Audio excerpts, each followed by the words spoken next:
Imagine yourself stepping into the landscape of ancient Greece. The air is crisp and warm, laced with a subtle scent of salt water as the sea stretches endlessly before you. You stand at the edge of a hill, overlooking a land dappled with sun, a mixture of olive groves and rolling hills, their edges soft in the golden light of the afternoon. The gentle hum of nature fills the air, perhaps, the soft call of birds soaring in the sky, the rustle of leaves as the wind passes through the trees, or the faint buzzing of insects near the warm earth. The scent of wildflowers rises and mingles with the earthy tones of soil and greenery. Nature feels alive here, in this ancient world, where everything around you seems to pulse with its own rhythm, as if in tune with something greater. They are present in the wind, the lightning, the rain, and the heat of the sun. They shape everything. When the sky darkens suddenly, it's not just a storm Zeus is angry. When the sun rises with warmth and brilliance, you can imagine Apollo's chariot traversing the sky, bringing light to the world. You feel the air shift as a sudden storm begins to form in the distance. In moments of hardship or uncertainty, the gods might be called upon for help.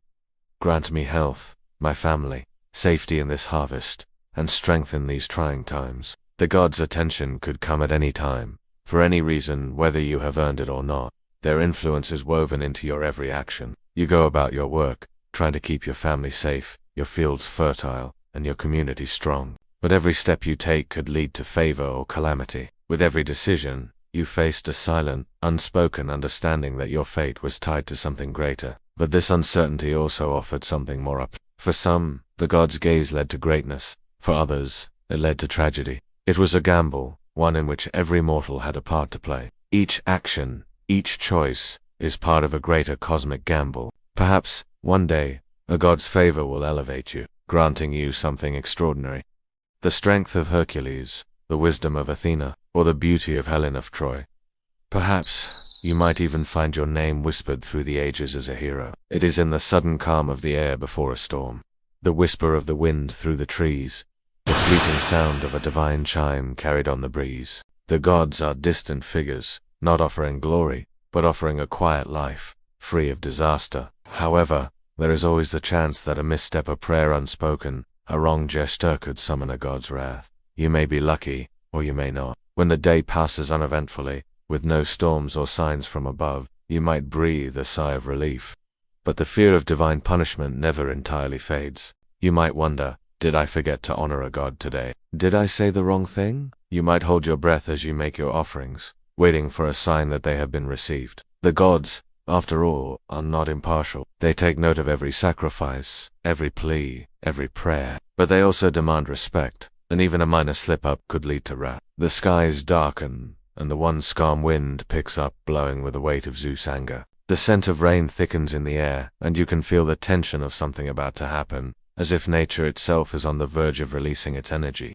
The earth's warmth rises beneath your feet, mingling with the cool touch of the morning mist that lingers in the air, but by something far grander. The sky, the earth, the sea, they are not merely elements of nature. Perhaps, as you walk through the bustling market, you hear the eerie sound of a flute drifting through the air, faint and ethereal. The gods are invisible, but their presence is felt deeply in the very fabric of life. You understand, as you move through the marketplace or work the fields, that every action you take carries weight. Even a gesture as simple as a prayer could invoke a blessing or a curse. Perhaps in a quiet moment, you offer a prayer to Athena asking for wisdom in your work, or you leave a simple offering of bread and honey on a small stone altar by the roadside, hoping for a peaceful journey. You recognize it as a sign of Apollo's gaze upon the land, a reminder that the gods are always near. With every step, you know that the gods are present, shaping the world around you in ways you may never fully understand but must accept. They are domains ruled by beings far more powerful than you could ever imagine. The gods. These gods were not distant figures in the heavens, detached from the world below. They were deeply intertwined with every aspect of life but always present, influencing even the smallest of moments. Every natural event, from a storm that darkens the skies to the gentle breeze that stirs the leaves, a message from the gods themselves. And as the wind whispers through the cypress trees, you feel it brushing your skin, like the breath of the land itself. The gods walk among mortals, their moods and whims affecting the very course of human life. A harvest can be bountiful because a god has smiled upon it, or it can fail miserably because a deity's wrath has been stirred. There is always the knowledge that the gods are watching, shaping your fate, sometimes in ways you may never fully understand. In the distance, the blue horizon of the sea melds with the sky, so vast it seems to stretch beyond what the eyes can see. Now, you find yourself at the heart of this land, one of the many mortals who populate the countryside, working the soil, trading goods, and living their lives in a world governed not just by nature. In this world, there is no clear divide between the mortal and the divine. As you stand here surrounded by the rhythm of the world, both natural and human, you understand that the gods are not distant figures. It is in moments like these moments, when the elements themselves seem to change, that you remember that the gods are watching, not as unseen overseers, but as active participants in your life. Even the smallest moments of your life carry the weight of the gods. As you move about your daily tasks, you are never truly alone. The smallest of offerings could be the key to divine favor. The anxiety of this constant tension between divine favor and wrath is something all mortals live with. In moments like these, the gods become more than distant figures in the sky. They are real forces, as close as the air you breathe. Now, imagine yourself as one of these mortals living under the shadow of divine influence, caught between fear and hope, between the desire for favor and the fear of punishment. But for most it is a much quieter existence. Life as a mortal in ancient Greece was full of uncertainty.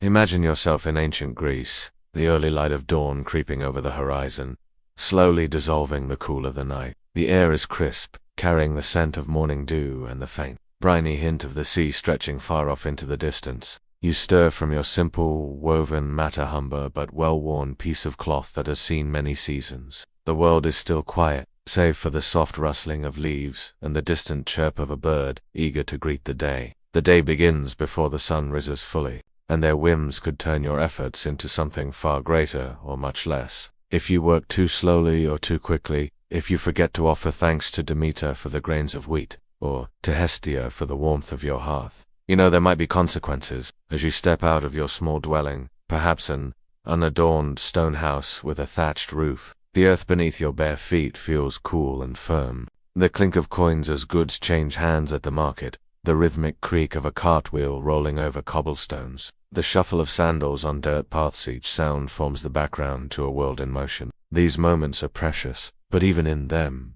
there is a quiet awareness of the gods' eternal watch. Sometimes, their actions are swift and unforgiving. Perhaps the skies darken without warning, and a sudden storm hits, bringing fierce winds and torrential rain. Each day carries with it the knowledge that your fate is not entirely in your hands. Your actions, no matter how small, are woven into the great tapestry of divine will. There are no guarantees, no promises that the gods will smile upon your labor, or that they will turn away from your mistakes. Every day is a dance, a balancing act between the mundane and the divine. The gods may bless you with health, a good harvest, or the love of another, but they may also choose to punish you for something you did long ago, or for a misstep you didn't even realize you made. When things go right, it is easy to believe that the gods favor you. Yet, amidst all the uncertainty, there is a kind of beauty in this existence. To live with the gods watching over you, to believe that divine intervention might strike at any time, gives a sense of significance to every moment, every conversation,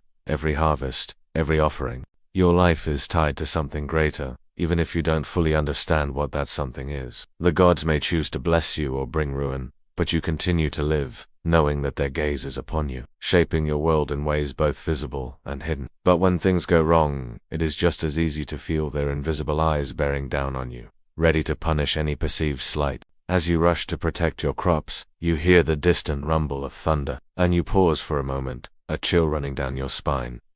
Zeus is angry. You think, what have you done to provoke him? Was it your neglect of the small altar to him in your home? Or perhaps it was the argument you had with your neighbor yesterday. In the blink of an eye, the wrath of the gods can be unleashed, and no amount of preparation can shield you from it. In these moments of solitude, as the cool air of night touches your skin, you offer thanks for the small joys of your family's safety, your food, the warmth of your home. You may even feel the presence of a god close by, perhaps the gentle, invisible hand of Apollo ensuring your health, or the watchful, maternal gaze of Demeter as you fall asleep, hoping tomorrow will bring blessings. Perhaps, as you stand in your field, looking over your work, you notice that the sky has cleared, and the sun shines warmly upon you once again. You look up, offering a quiet prayer of gratitude. Perhaps Apollo's rays have returned, or Demeter's favor has touched your crops. Life moves in these small cycles, constantly shifting between blessing and punishment, favor and wrath, with mortals caught somewhere in between,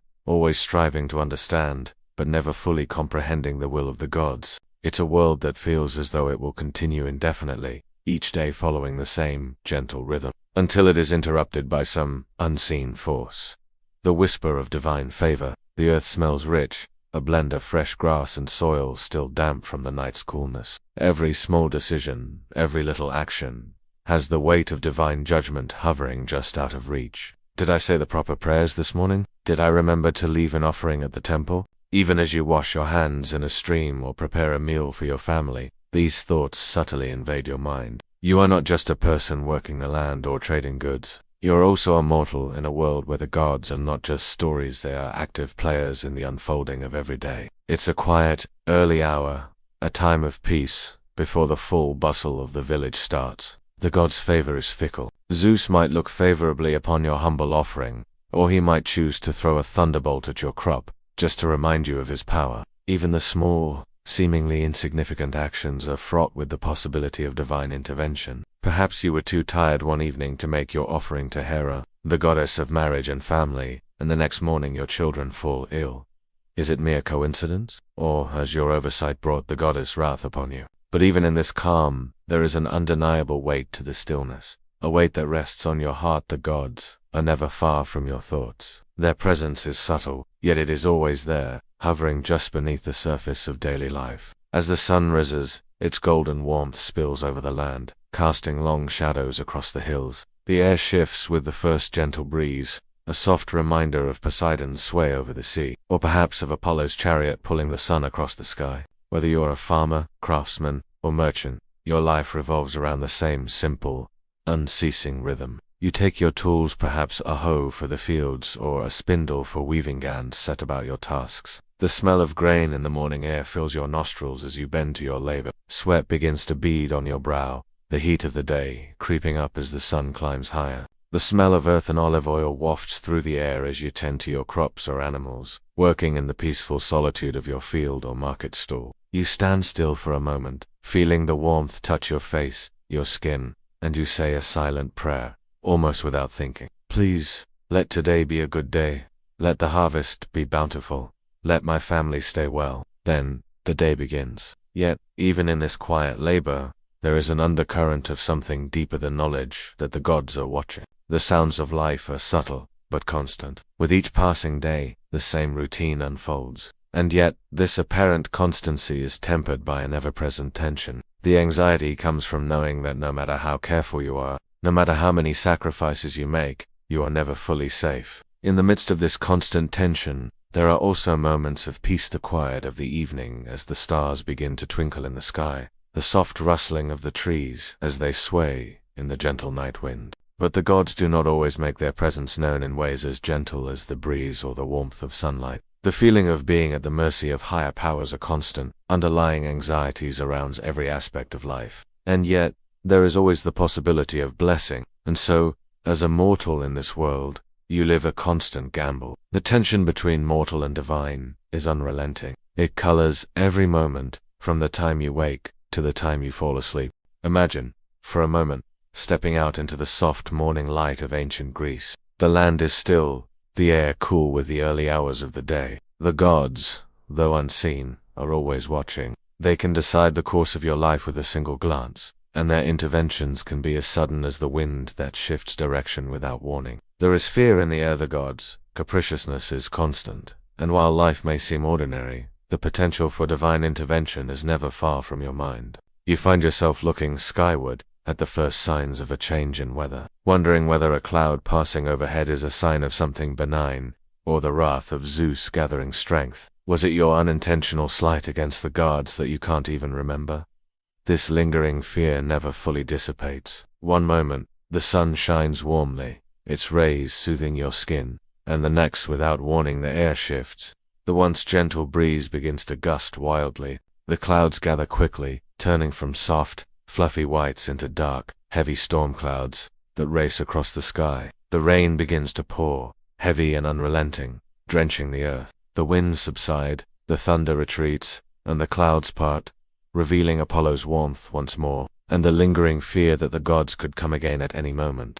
The storm is gone, but the memory of its sudden ferocity hangs in the air like the lingering smell of rain on the earth. Life may return to normal for now, but you know better than to take it for granted. The sun shines again, but the chill from the storm lingers in your bones, a reminder of how quickly your world can change under the god's command. Zeus, in his great power, might have just given you a glimpse of his anger, its music floating on the wind as if the gods are sharing a secret, offering a moment of peace to those who are humble enough to notice. You pause, breathe deeply, and give thanks, knowing that for now, you are at peace. The next, you could be caught in a violent storm, a reminder of how fragile your existence truly is, under the gods' watchful gaze. And in that moment, you are reminded of just how small and powerless you truly are against the forces of the gods. And in this world, you are never fully in control. But perhaps, in this uncertainty, there is also a beauty in the knowledge that the gods are watching, that their presence is always there,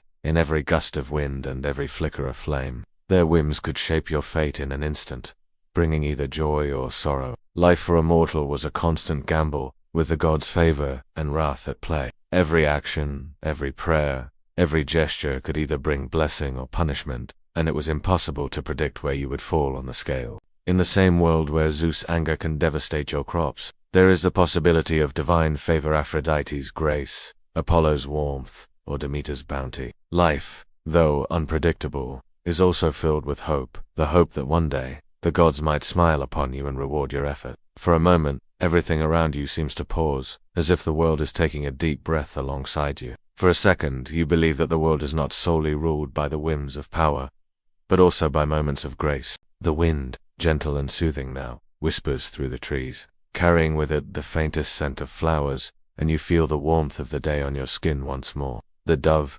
symbolizing Aphrodite, the goddess of love and beauty, flies across the sky, and you feel a quiet stirring of hope in your heart. The gods may not always bring wrath, but they can also bring blessing, and this moment, this simple glimpse of peace, feels like a gift. There's no running from this storm, no shelter from divine intervention. The soft glow of the sun begins to set, casting golden light over the landscape. A feeling of peace settles over you as you walk, the worries of the day momentarily forgotten. You are at the mercy of something greater than yourself. A sudden sense of unease fills the air, thickening with tension. The change in the air is palpable. It is no longer the peaceful morning you had imagined, but something more ominous.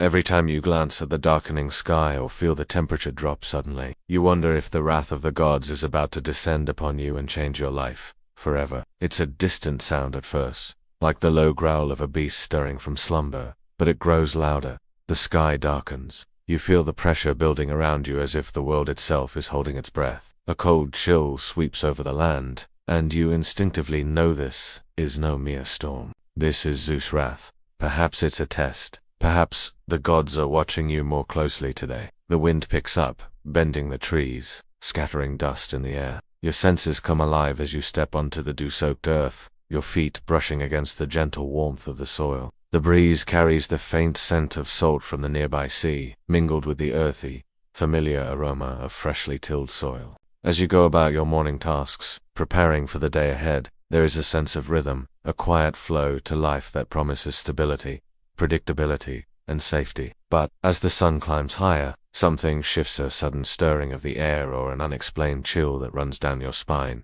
reminding you that you are never truly alone in this world. Your life, however mundane it may seem, is shaped by forces much greater than your own. The gods hold the power to bring blessings or curses, depending on their mood, their whims. Each moment, even the seemingly trivial ones, carries the weight of potential divine judgment. Zeus may strike his lightning down upon you for a transgression you've long forgotten. Or Aphrodite might bless your love life with a spark of beauty, sending a divine gift to guide your heart. In a world where the gods move the forces of nature as they please, you walk a fine line, your every action measured and reminiscent of a dance with destiny. Each time you pause to work the land or trade goods at the marketplace, there is a quiet thought that lingers in the back of your mind.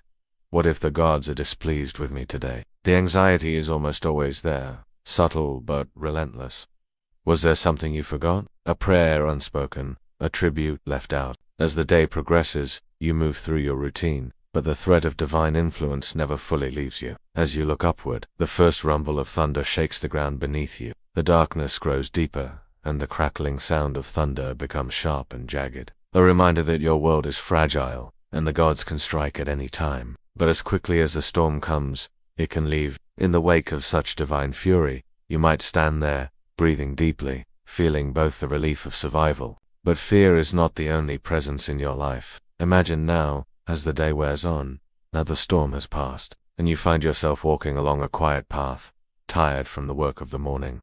And then a sight catches your eye. A white dove appears overhead, fluttering gracefully against the now clear sky. Perhaps Aphrodite has smiled upon you today, offering you a fleeting moment of tranquility amidst the uncertainty of the world. In this brief moment of serenity, you can almost hear the faint sound of Apollo's lyre in the distance in ancient Greece. The gods were ever present, watching over the lives of mortals. One moment, you might feel the peace of the gods, the gentle touch of Aphrodite's wings, the warmth of Apollo's sun, the quiet strength of Demeter's earth beneath your feet. This constant balancing act between fear and hope, between wrath and blessing, is the life of a mortal in the world of the gods. Imagine waking in the early hours, the air still cool with the night's embrace, your senses tingling with the stillness that only comes at dawn. The soft light of the rising sun filters through the small cracks in your humble stone dwelling, casting gentle shadows on the walls. The morning dew glistens on the olive branches outside, and the faintest scent of earth and salt from the sea lingers in the air, a reminder of the natural forces surrounding you. You stretch and rise from your low cot, feeling the cool stone beneath your bare feet as you prepare for the day. But today, as every day, there is more than just the quiet of dawn. The gods are there, unseen but ever present, hovering just beneath the surface of your thoughts. Even as they share the humble meal prepared, the gods are there. In the smallest moments did we offer enough. The bustling streets of Athens or the tranquil village squares are not just hubs of human activity. They are temples to the divine, the gods' footprints embedded in every stone, in every breath of air. Did we give our thanks? The slightest misstep could bring divine displeasure, and even the smallest act of kindness could lead to divine favor. Perhaps it's a small stone shrine dedicated to Hera, goddess of the hearth, or to Demeter, whose gifts of grain and harvest sustain the household. Imagine the mayor or local leader standing before the people, invoking Hermes, the messenger god, before making a public announcement. As the crowd listens, the gods' favor is a silent but ever-present undercurrent to their thoughts. Without the gods, the community would be lost. Demeter's blessings ensure the harvest. Ares' might guides the warriors. The sacrificial flame flickers, casting long shadows across the temple floor. Prayers, songs, and chants fill the air as sacrifices are offered at altars, in gardens, and by the side of streams, but also to the unseen divine forces that guide and govern the world. With every act of sacrifice, mortals reassert their connection to the gods, hoping that their offerings will lead to blessings, prosperity,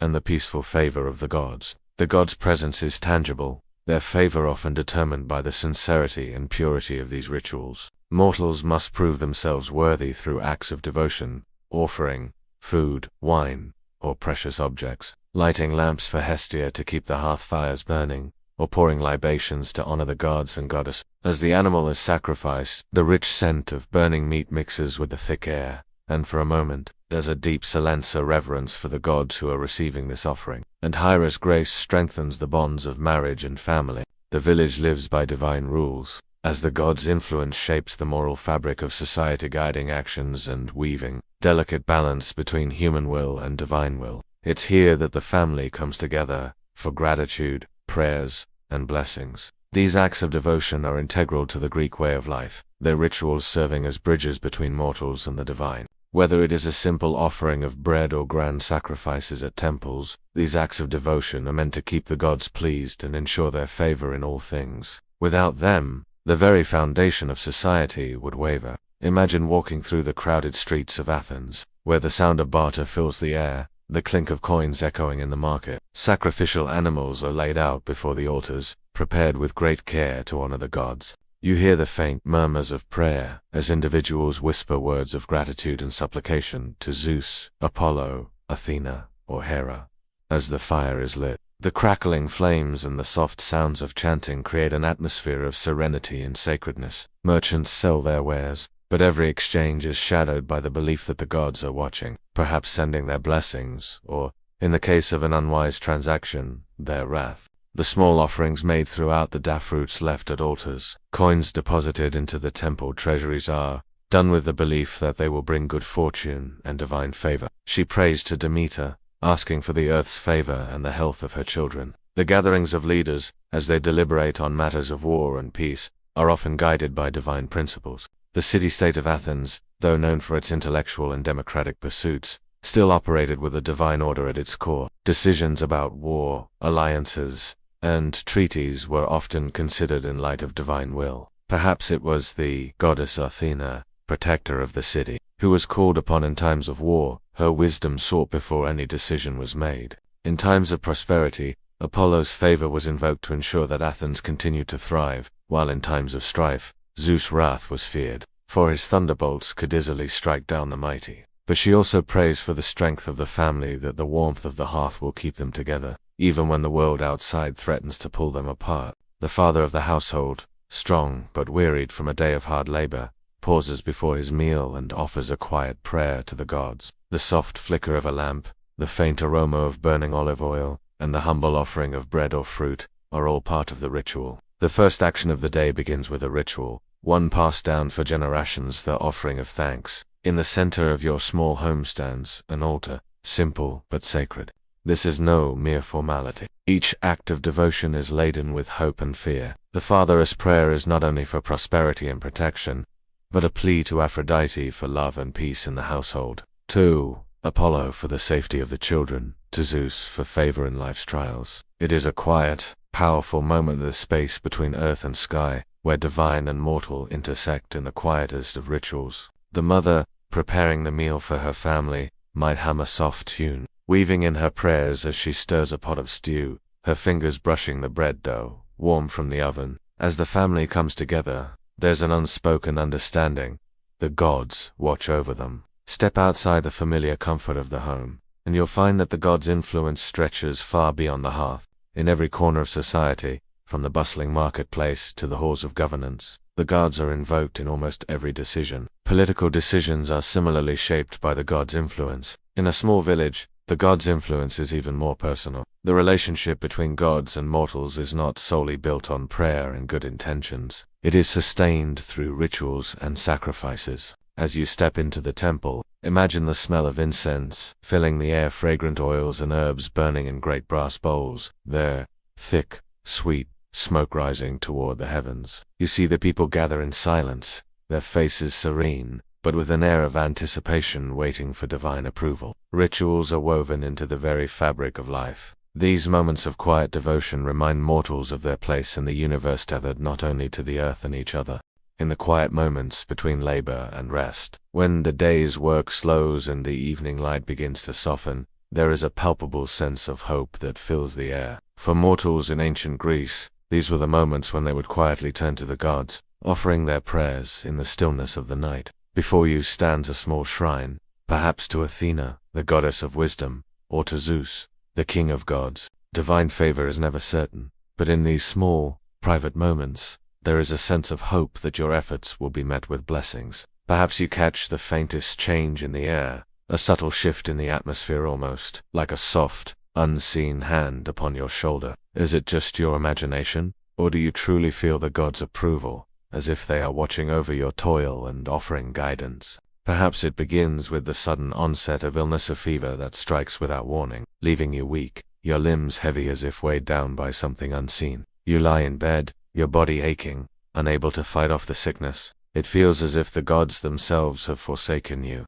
and in your fevered state, you wonder, what did I do? Was I neglectful? Did I anger Apollo? Did I forget to offer enough incense to Hestia? A whispering uncertainty settles in your chest, and you can feel the weight of your inability to control your own fate. The sudden change in weather, the sudden illness, the misfortune of a failed harvest are all seen as but even the small, seemingly ordinary things that happen in daily life can be seen as messages from the divine. You might glance at the sky and see a hawk soaring in the distance, its sharp, focused eyes scanning the ground below. Is it a sign from Apollo, or is it just a bird flying by? Perhaps it's the sudden appearance of a black cat crossing your path as you walk to market. You pause, wondering, what does this mean? The gods decide your life, and their wrath can come without reason, without warning. You are a mortal, caught in the whims of beings, more powerful, more unpredictable than anything you could imagine. Hand-carved images of the gods, their eyes serene yet knowing, stare down at you. Their presence a comforting constant in a world of unpredictability. In the space between these two forces, fear and hope, the lives of mortals were shaped. You hear the thunder rolling in the distance, a low rumble that echoes through the heavens. Mortals, burdened by the uncertainty of the gods' judgment, often turn to these omens for reassurance or fear. Their lives were ruled by the will of the gods, and while divine favor could bring prosperity and peace, the wrath of the gods could bring swift, brutal punishment. Every day, every action, was a chance to either earn favor or incur wrath. And in this fragile existence, mortals found themselves walking a fine line, always striving to please the gods, always hoping their devotion would be enough to escape divine punishment. Was the black cat a sign of something unseen, something to avoid? Was the hawk's flight a message to be alert? Every moment carries the weight of these possible signs, subtle reminders that the gods are watching, always testing. Imagine the harvest season, when you and your family rely on the crops to sustain your livelihoods for the coming months. The fields are ripe, the grain, tall and golden, under the sun's generous rays. You've worked tirelessly, praying to Demeter, thanking her for the gift of food. Yet, without warning, the weather shifts. Clouds gather in an unnatural, swirling mass. The air feels heavy, thick, and then the rain comes. Perhaps it's the voice of Zeus, reminding you of his power, or a warning from Apollo, punishing you for an oversight.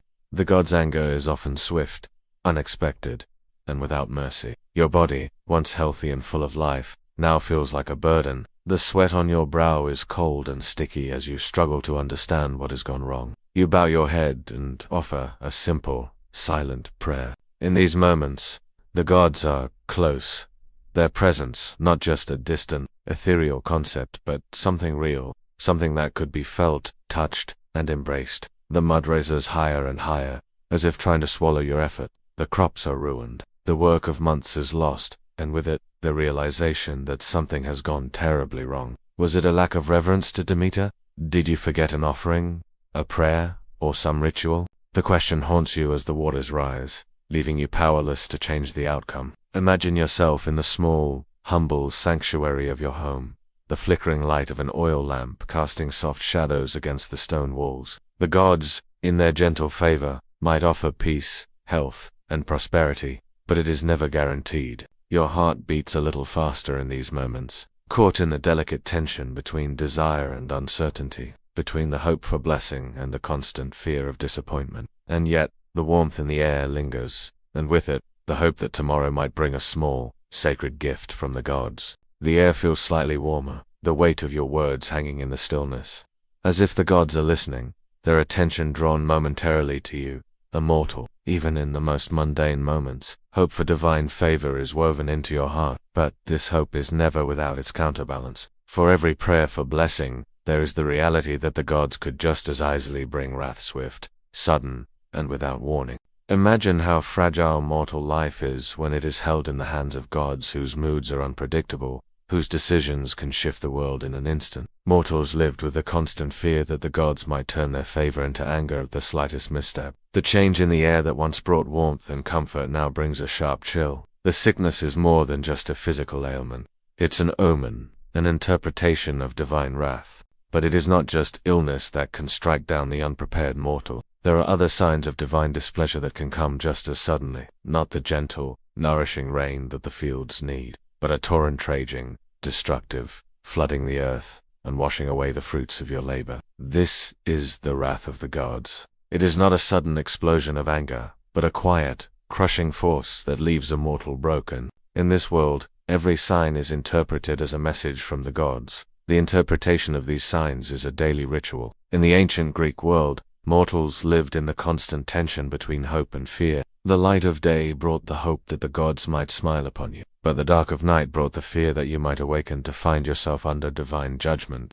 Amidst the endless cycles of devotion, ritual, and fear, that defined the lives of mortals in ancient Greece. There were those who stood out, figures whose stories transcended the ordinary and became legends. These were the mortals who, by fate or divine intervention, found themselves at the very crossroads of human and divine realms. Instead, their lives were defined by extraordinary quests, personal trials, and divine interference. Heroes like Perseus, Achilles, and Heracles emerged from this tumultuous world, their names forever etched in the myths passed down through generations. They were mortals, yes, but their lives were far from ordinary. His fate, bound to the Trojan War, is marked by a tragic blend of divine anger and human emotion. Achilles' rage, his fragile mortality, and his ultimate confrontation with his own destiny reveal a hero whose life was shaped, just by his own choices, but by the unyielding grip of the gods on his very soul. And gods were bound together in a delicate dance, each influencing the other in ways both grand and subtle. The gods might bestow great gifts, but those gifts came with demands, and the heroes, though they achieved immortality in story, were not immune to the gods' fickle nature. Their fates were intertwined with the gods themselves, and the struggles they faced were often more insurmountable than anything most could imagine. While blessed by divine favor, were also caught in the web of divine will, subjected to the same capricious forces that shaped the lives of every mortal and an adversary. And where the gods are not distant but actively shaping the path of every hero, their triumphs and failures, their glory and suffering, offer a rich tapestry of lessons about the human condition, fate, and the inescapable influence of the gods in every aspect of life. Each of these labors was a trial not just of physical strength, but of willpower, cunning, and divine judgment. Heracles' journey, though filled with victories, is also marked by the gods' cruel twists of fate, forces beyond his control that often turned his triumphs into punishments. Their journeys, though rooted in the same world as every other mortal's, were shaped by forces far greater than their own will, often propelled by the whims of gods whose favor they sought and whose wrath they sometimes incurred. Imagine, for a moment, that even amidst the mundane lives of farmers, traders, and craftsmen, there existed those who were not bound to the daily rhythms of survival. Armed with only a shield, a sword, and the divine gifts bestowed upon him, Perseus had to confront his fears and navigate a world where the gods were not just spectators, but active participants in his fate. What does it mean to be favored by the gods, and yet still forced to face such terrifying odds? In this segment, we will immerse ourselves in the stories of these famous Greek heroes. We will walk in their sandals as they venture into uncharted territories, face monstrous creatures, and endure impossible tasks, all the while under the watchful eyes of the gods. Their stories are filled with not only great feats of strength and courage, but also complex encounters with the divine. These heroes were chosen by the gods, often favored and blessed, but their journeys also came with great costs that even immortals could not escape. Let us begin with Perseus, the young hero sent on a near-impossible mission to slay Medusa, the most feared monster of all. Then, there is Achilles, the mightiest of the Greek warriors, whose name is synonymous with strength and heroism. And finally, there is Heracles, whose legendary 12 labors have become the epitome of endurance and perseverance. These heroes, through their trials, reveal an essential truth about the ancient Greek world. Mortals, as we venture further into the labors of Heracles, the wrath of Achilles, and the journey of Perseus, we will uncover how these figures. In this next segment, let us step deeper into their worlds, where fate is both an ally. In the world of Greek mythology, the realm of mortals is one where everyday lives are ruled by fate and the whims of the gods. While many mortals are caught in the daily grind of survival, whether farming, trading, or raising families, there exists a select few who stand apart from the rest. These are the heroes, individuals whose lives are transformed by divine favor and whose actions will echo throughout eternity. They are mortals, born of human weakness and fragility, yet chosen by the gods to undertake impossible tasks, face monsters, and endure trials that defy the limits of human endurance. These heroes were not born with the guarantee of success. Rather, they were marked by their divine connection, often at a price. Their stories are about the price of glory and the sacrifices that must be made to earn their place in myth. As we delve into the stories of Perseus, Achilles, and Heracles, we will see that the greatest heroes of Greek mythology are not just defined by their strengths, but by the way they struggle against their own limitations, all while navigating the ever-present hand of the divine. The gods bestowed upon them extraordinary gifts, strength, wisdom, or divine weapons, but with those gifts came a burden. The gods' favor could bring as much suffering as it did success, and often, the greatest victories came at a high cost. Their quests were not just about defeating enemies or monsters. They were about confronting their own limitations, understanding their human flaws, and navigating the immense power of the gods, all while struggling to define their own fates. Each of their stories is a reflection of the human condition, where the line between strength and vulnerability is often drawn by the will of the gods themselves. Perseus, Achilles, and Heracles. Two names. A few were immortalized for their bravery, but their tragedies, whether the loss of loved ones, the weight of vengeance, or the toll of endless labor, revealed the underlying truth. Divine favor did not guarantee an easy life. Instead, it often intertwined them with the gods' unpredictable wills, bringing both boons and curses. Each hero had to face challenges that went far beyond their mortal capacities, trials that tested not only their physical strength, but also their morality, humanity, and endurance. They were granted gifts by the gods, yes, but they were also burdened with the consequences of their own humanity, their flaws and imperfections. Their stories, while filled with glory, were never simple triumphs. As we move forward into the tales of these great heroes, we'll explore how their lives were shaped by the tension between mortal fragility and the divine influence that guided them. Their journeys were never straightforward. Every victory they won, every monster they slayed, came with consequences that stretched beyond the physical realm.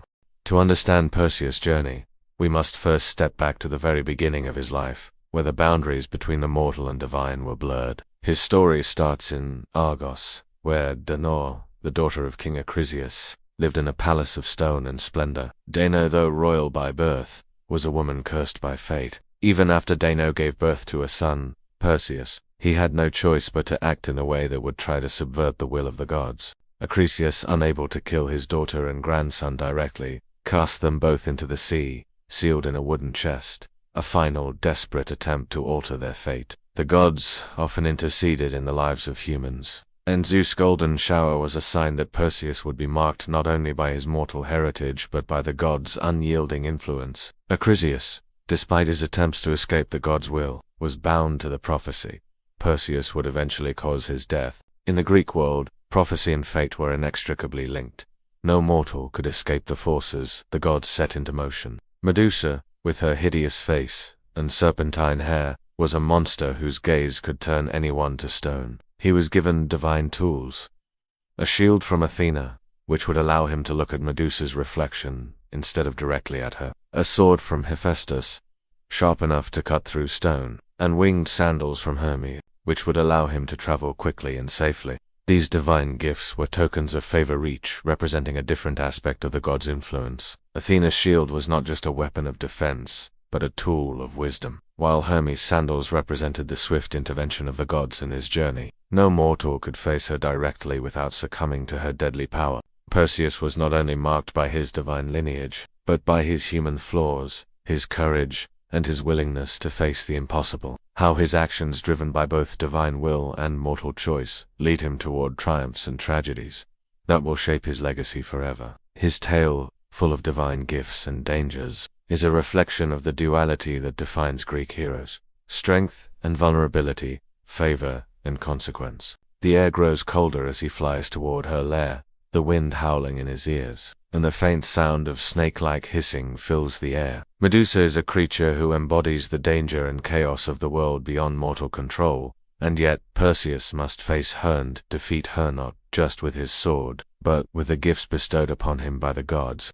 This task was not just a test of physical strength, but also one of intellect, wit, and wisdom. Medusa, a once beautiful woman cursed by Athena, became a monster whose very gaze could petrify anyone who met her eyes. But Perseus, using the shield given to him by Athena, managed to avoid looking directly at Medusa, seeing only her reflection in the polished surface of the shield. With one swift strike, Perseus beheaded Medusa, securing her head as a weapon that would serve him in later trials. Perseus, though mortal, was the recipient of divine gifts that would help him face this impossible task. The gods had helped him succeed, but the sword of victory came with a cost. The severed head of Medusa could turn anyone to stone, and Perseus would use this power to defeat his enemies. Yet, Medusa's head was not simply a tool of revenge, or a symbol of strength.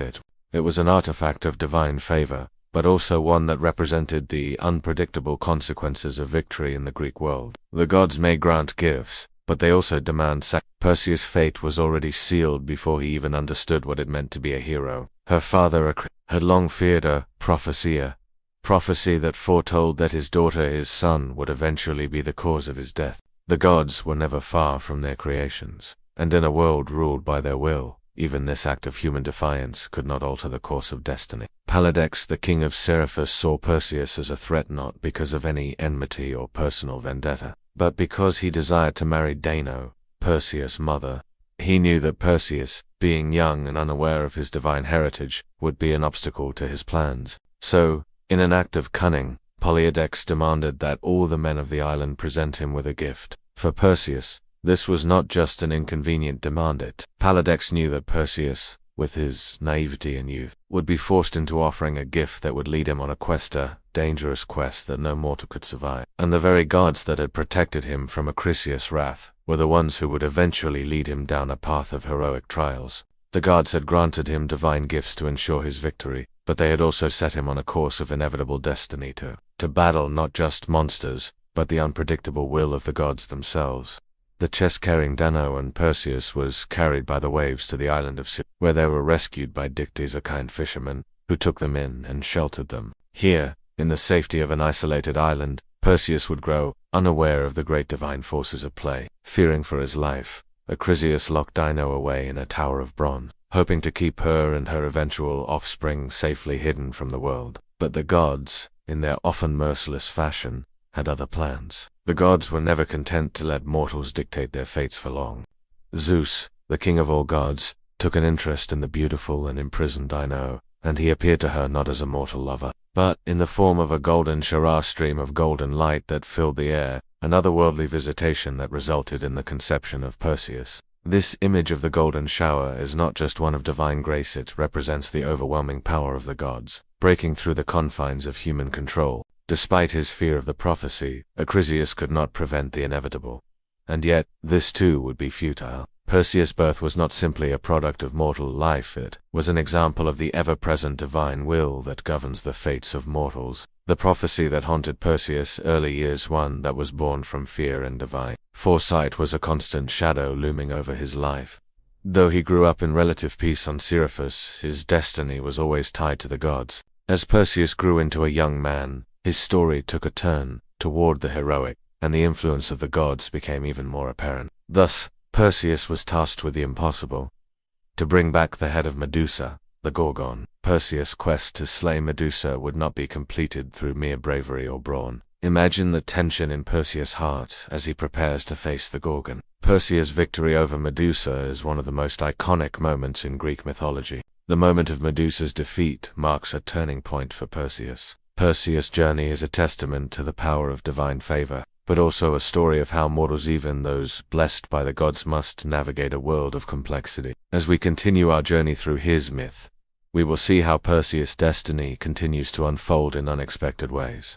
Perseus' journey to slay Medusa was a task that would test not only his strength, but his wits, his courage, and his ability to navigate the whims of the gods. The gods, ever watchful and ever present, knew that the task would be impossible for any mortal to accomplish without divine aid. So, Athena and Hermes, two of the most powerful Olympian gods, came to Perseus' aid, offering him tools not just of practicality, but of profound symbolism. The shield was more than just a piece of armor. It was Athena's wisdom embodied, a constant reminder that thinking and planning would be his most powerful weapon, rather than raw strength. The world below becomes a blur as you rise, the ground receding beneath you, and the feeling of divine flight carries you higher. The sandals are more than just a means to move, they are a reminder of the god's influence over his path, lifting him toward his destiny. This was not merely a heroic undertaking, but a trial by fate, one that would shape him forever, marking him as both a champion and a pawn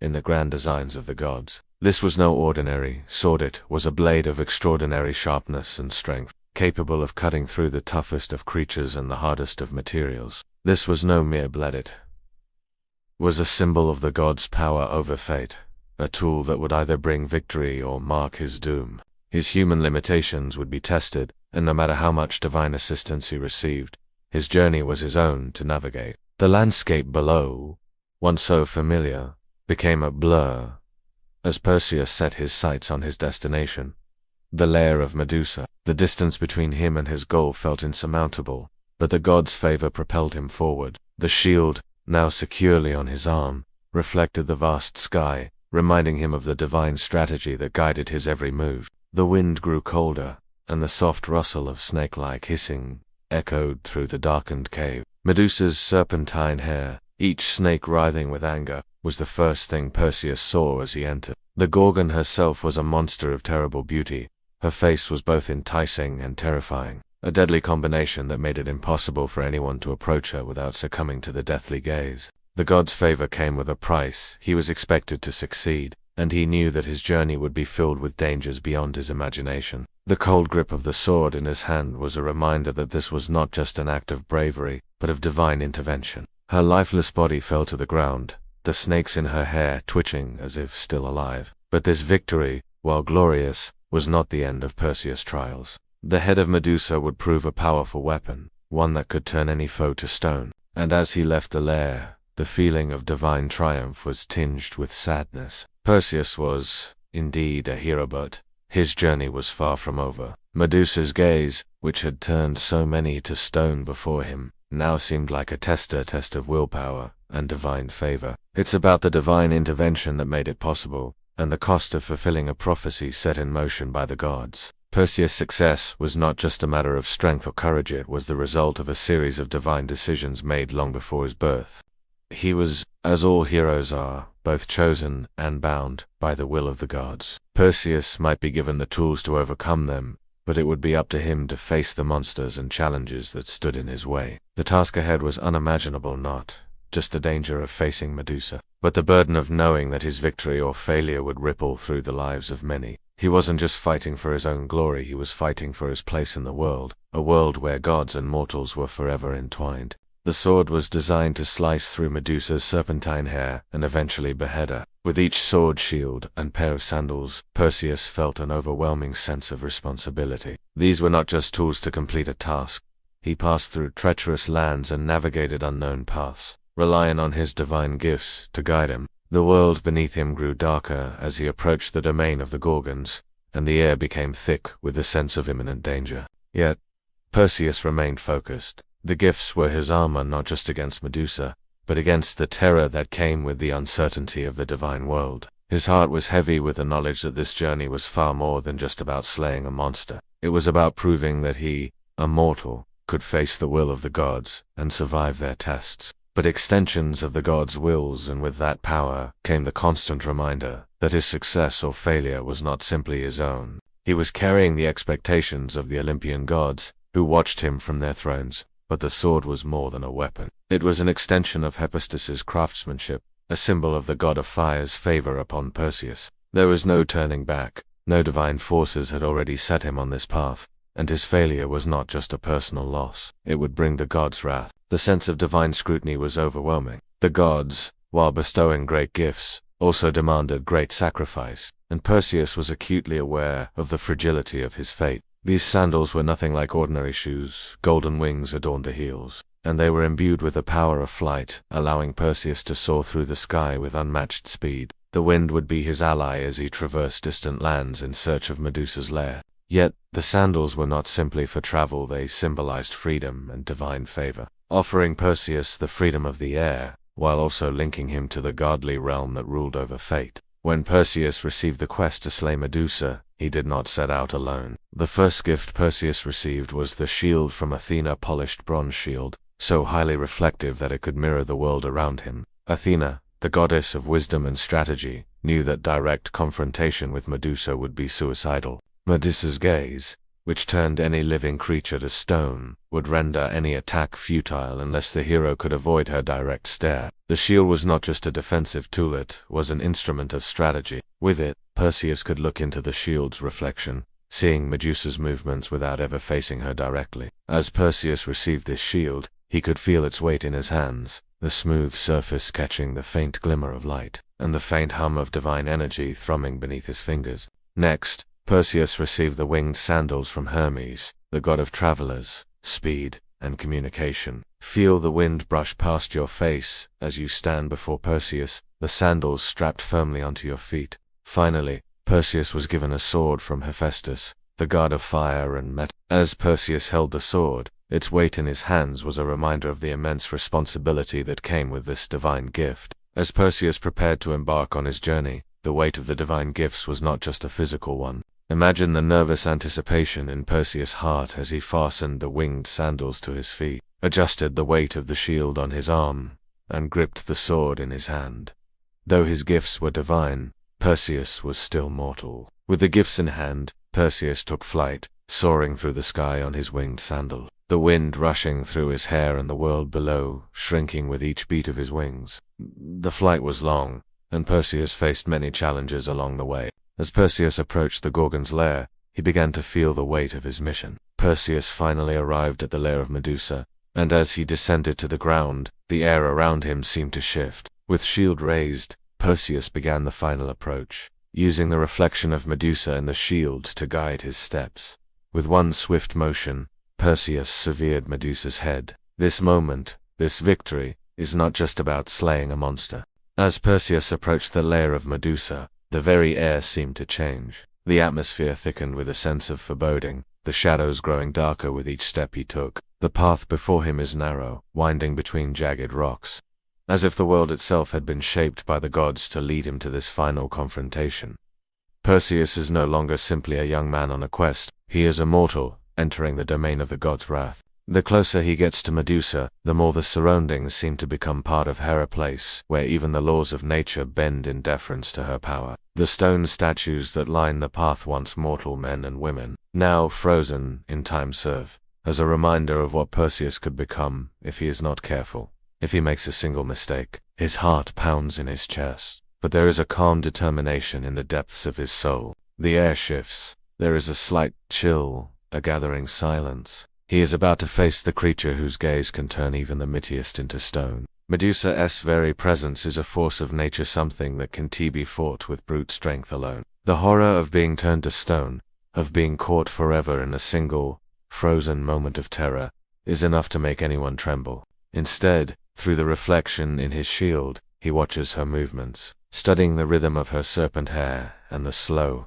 deliberate movements of her body. Medusa, unaware of his approach, remains motionless, as if she too senses the tension building in the air. Yet Perseus presses on, step by step, his resolve hardening with each second. Perseus, though victorious, feels the weight of his triumph. Yet, even in victory, Perseus feels the burden of his task. This is not the final step of his journey, but one that will lead him to greater challenges. Perseus' triumph is not just about defeating a monster, it is about mastering the very nature of his fate, and learning how to survive in a world ruled by the gods. He has taken the first step toward his legacy as a hero, and yet the true weight of his journey is only just beginning. The gods may have favored him, but he knows that divine favor always comes with consequences. There will be more trials, more tests, and perhaps even more costs to his success. The gods may have aided him, but it was his own resourcefulness and calm determination that allowed him to succeed.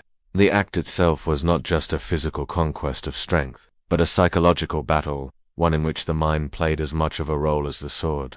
Perseus holds his breath, his eyes locked on the reflection in the shield. In one clean stroke, the sword slices through the air, severing Medusa's head from her body. The sound of her death is not one of violence, but of finality, a quiet thud, followed by the stillness of her severed form collapsing to the ground. He knows that to strike Medusa, he must act swiftly and decisively, for even a moment's hesitation could prove fatal. He knows what he must do, and he knows he has no room for error. He must outsmart her. The shield becomes his guide, his only means of survival. He has not only defeated Medusa, but he has done so by outsmarting the very nature of the creature he faced. Strength alone would not have been enough to overcome such an impossible task. Resourcefulness, guided by wisdom, was the true key to his victory. He holds it in front of him, watching her every move through the reflections on the surface. Each movement of Medusa's serpentine hair, each shift in the air, becomes amplified,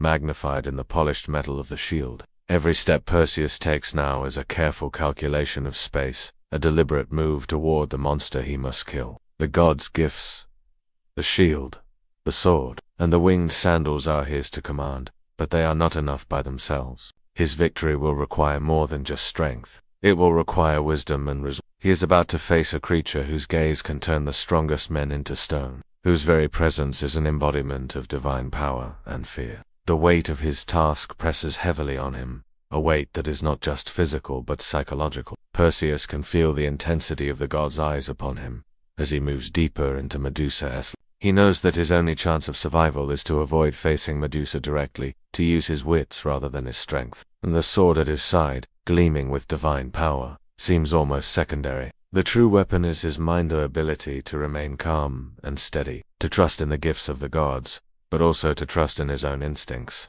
The air smells faintly of damp stone, the only sound the occasional rustle of leaves, almost as if nature itself is holding its breath. The wind that had carried him so swiftly across the sky had now died down, leaving a stillness that made every breath feel heavier, every sound sharper. The ground beneath his feet felt unfamiliar, as if the very earth was warning him of the danger ahead. Imagine yourself walking beside Perseus, feeling the cold grip of fear creeping into your chest. Each step forward feels like a descent not just into a physical place, but into the unknown. As Perseus ventures deeper into the lair, the world around him begins to feel distorted, as though the very fabric of reality is warping. These statues are not just objects, they are warnings, silent and unblinking, staring back at him with their stone eyes. Perseus must walk past them, knowing that every misstep, every glance that strays, could lead to his own immobilization. Each of these figures, once alive, now transformed into lifeless rocks, as a reflection of the eternal danger Medusa represents. But Perseus does not falter. His mind is sharp, focused on the task ahead. As Perseus approaches the final threshold of the lair, he knows that Medusa herself is close. The tension is unbearable. Perseus, equipped with Athena's shield, knows that he must never look directly at Medusa. There is fear in Perseus, yes, but there is also a calm resolve. Imagine the psychological weight of it. You know that the smallest mistake, the smallest glance, could end in your deeper permanent stone-cold death. Finally, Perseus stands face to face with Medusa, though he does not see her directly. In this moment, the entire battle is about to unfold, not in the traditional sense of an epic clash, but in a single, calculated move. With a surge of energy, Perseus lunges forward, the divine sword cutting through the air, guided by Athena's wisdom and Hermes' swiftness. Her head, still alive with power, gleams in the light, a symbol of both victory and sacrifice. With Medusa's head in his possession, Perseus stands above her, the monster now nothing more than a slain body and a source of power. As Perseus takes the head and prepares to leave the lair, there is a moment of reflection. This moment, this slaying of Medusa, is both an ending and a beginning. With Medusa's head in his grasp, Perseus stood at the threshold of something much greater than a mere victory. In his hands, he held not only the severed head of a monster, but a weapon of immeasurable power, one capable of turning even the mightiest foes into stone. The head, still alive with the residual magic that Medusa had carried in her very being, was now Perseus' greatest tool and his heaviest burden. Though Perseus had succeeded in his quest to slay Medusa, the very act of possessing a head would change him in ways he couldn't yet comprehend. The power of Medusa's head came with the danger of wielding it too carelessly. Perseus knew that the gods' gifts were rarely given without a cost. The tyrant, still unaware of Perseus' return, mocked the hero as he had done before. But this time, Perseus was no longer the young man he had once been. He had grown into a hero forged by divine will and human experience. And that he, though favored by the gods, was still a mortal subject to the whims and consequences of their unpredictable actions. The moment Polydex laid eyes upon it, his face frozen in terror, his body turning to stone as the curse of Medusa was enacted upon him. His arrogance, his greed, and his cruelty were silenced forever, not by a sword or a direct blow. Despite his triumph over Medusa, he is still bound to the cycle of divine favor and punishment. The head represents both strength and weakness, reminder that, even as a hero, Perseus is still a mortal. The gods may have granted him great power, but they have also made him aware of how easily that power can become a burden. But by the silent, inevitable gaze of fate that Medusa's head carried with it, the gods had granted him immense gifts, but the weight of those gifts came with a price. Every victory had consequences, not just for the enemies he faced, but for himself. As he moves forward, it will continue to serve as a reminder that even heroes are not free from the gods' reach. The gifts that were bestowed upon him were tokens of favor, but also reminders of how fragile mortal existence is in a world shaped by the gods. The curse that had been wrought in the dark depths of Medusa's lair was now a tool of justice for the hero who had been blessed by the gods. It brought power and glory, but it also served as a constant reminder of fate's influence over all things. Perseus, despite his great victories, was still ultimately at the mercy of the gods. The head of Medusa, once a symbol of terror, will come to symbolize the tension between human desires and the divine forces that shape the world. Perseus may have triumphed, but he did so at the price of understanding that humanity is always at the mercy of fate and the gods. This realization became a core part of his growth, as a hero recognizing that true power does not come from strength alone, but from the ability to navigate the complexity of divine will, human frailty, and the consequences of one's actions, yet was still bound by the very human condition he sought to protect. The gaze of Medusa, which had brought such misery and destruction to so many, was now harnessed by Perseus. Medusa's head was no longer just an object of power, it was a constant reminder that divine favor. To wield such a weapon was not to escape the will of the gods, but to become an extension of their control over fate. It's not just a tool for slaying monsters, but a reminder of how power can corrupt, deaden the world around you, and ultimately trap even the strongest of men. The power of Medusa's head was not a liberating force, it was a constant test of how one chooses to wield the gifts of the gods, and whether one can maintain their humanity in the face of such overwhelming might. Perseus had been favored by the gods, yes, but this gift had been given for a reason, not just to defeat Medusa but to remind him of the gods' influence over all things. Even his own choices, while it could elevate a mortal to the status of a hero, could also chain them to consequences beyond their understanding. He could use it at will, to vanquish any enemy or obstacle that stood in his way, but by the understanding that the wrath of Polydex had to be stopped not for his own glory, but for the protection of his mother and the people he cared about. Perseus had already faced monsters and gods, but now he had to confront the same mortal evil that had tried to destroy him and his family, and in doing so, he would once again use Medusa's head, not as a weapon of destruction, but as a symbol of the divine justice he had come to represent.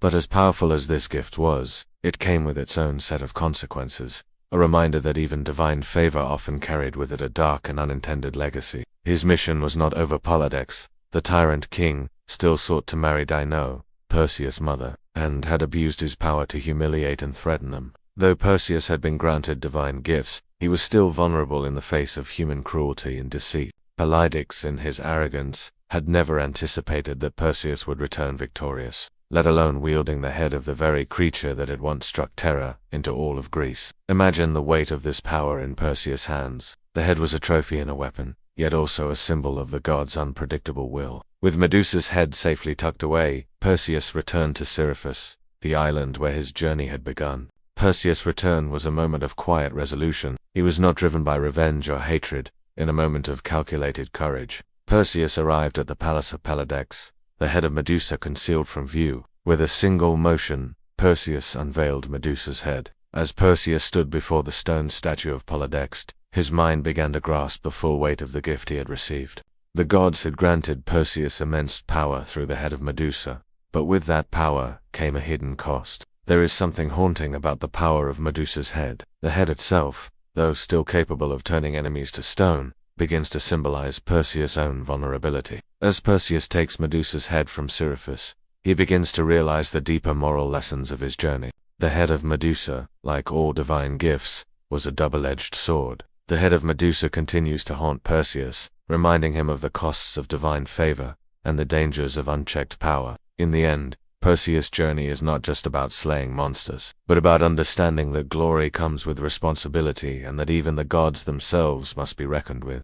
Achilles, one of the most legendary heroes in Greek mythology, was fated for greatness even before he took his first breath. From the very moment of his birth, the gods had already woven his destiny into the fabric of their plans. His story is one of paradoxum and strength paired with fragility and the overwhelming tension between fate and free will. To understand Achilles, we must first understand the prophecy that marked his life. According to the ancient seers, it was foretold that Achilles would either live a short life full of glory and become a legendary hero, or as the *** son of Thetis, a sea nymph, and Peleus, a mortal king. Achilles was already destined to be a being of extraordinary strength. Thetis, knowing the importance of her son's destiny, sought to protect him from death's grasp, to ensure that he could live on to achieve his greatness. The immense potential for heroism was paired with a tragic price. He was destined to either claim eternal glory or live a long life. Ordinary and unremarkable, two vastly different paths,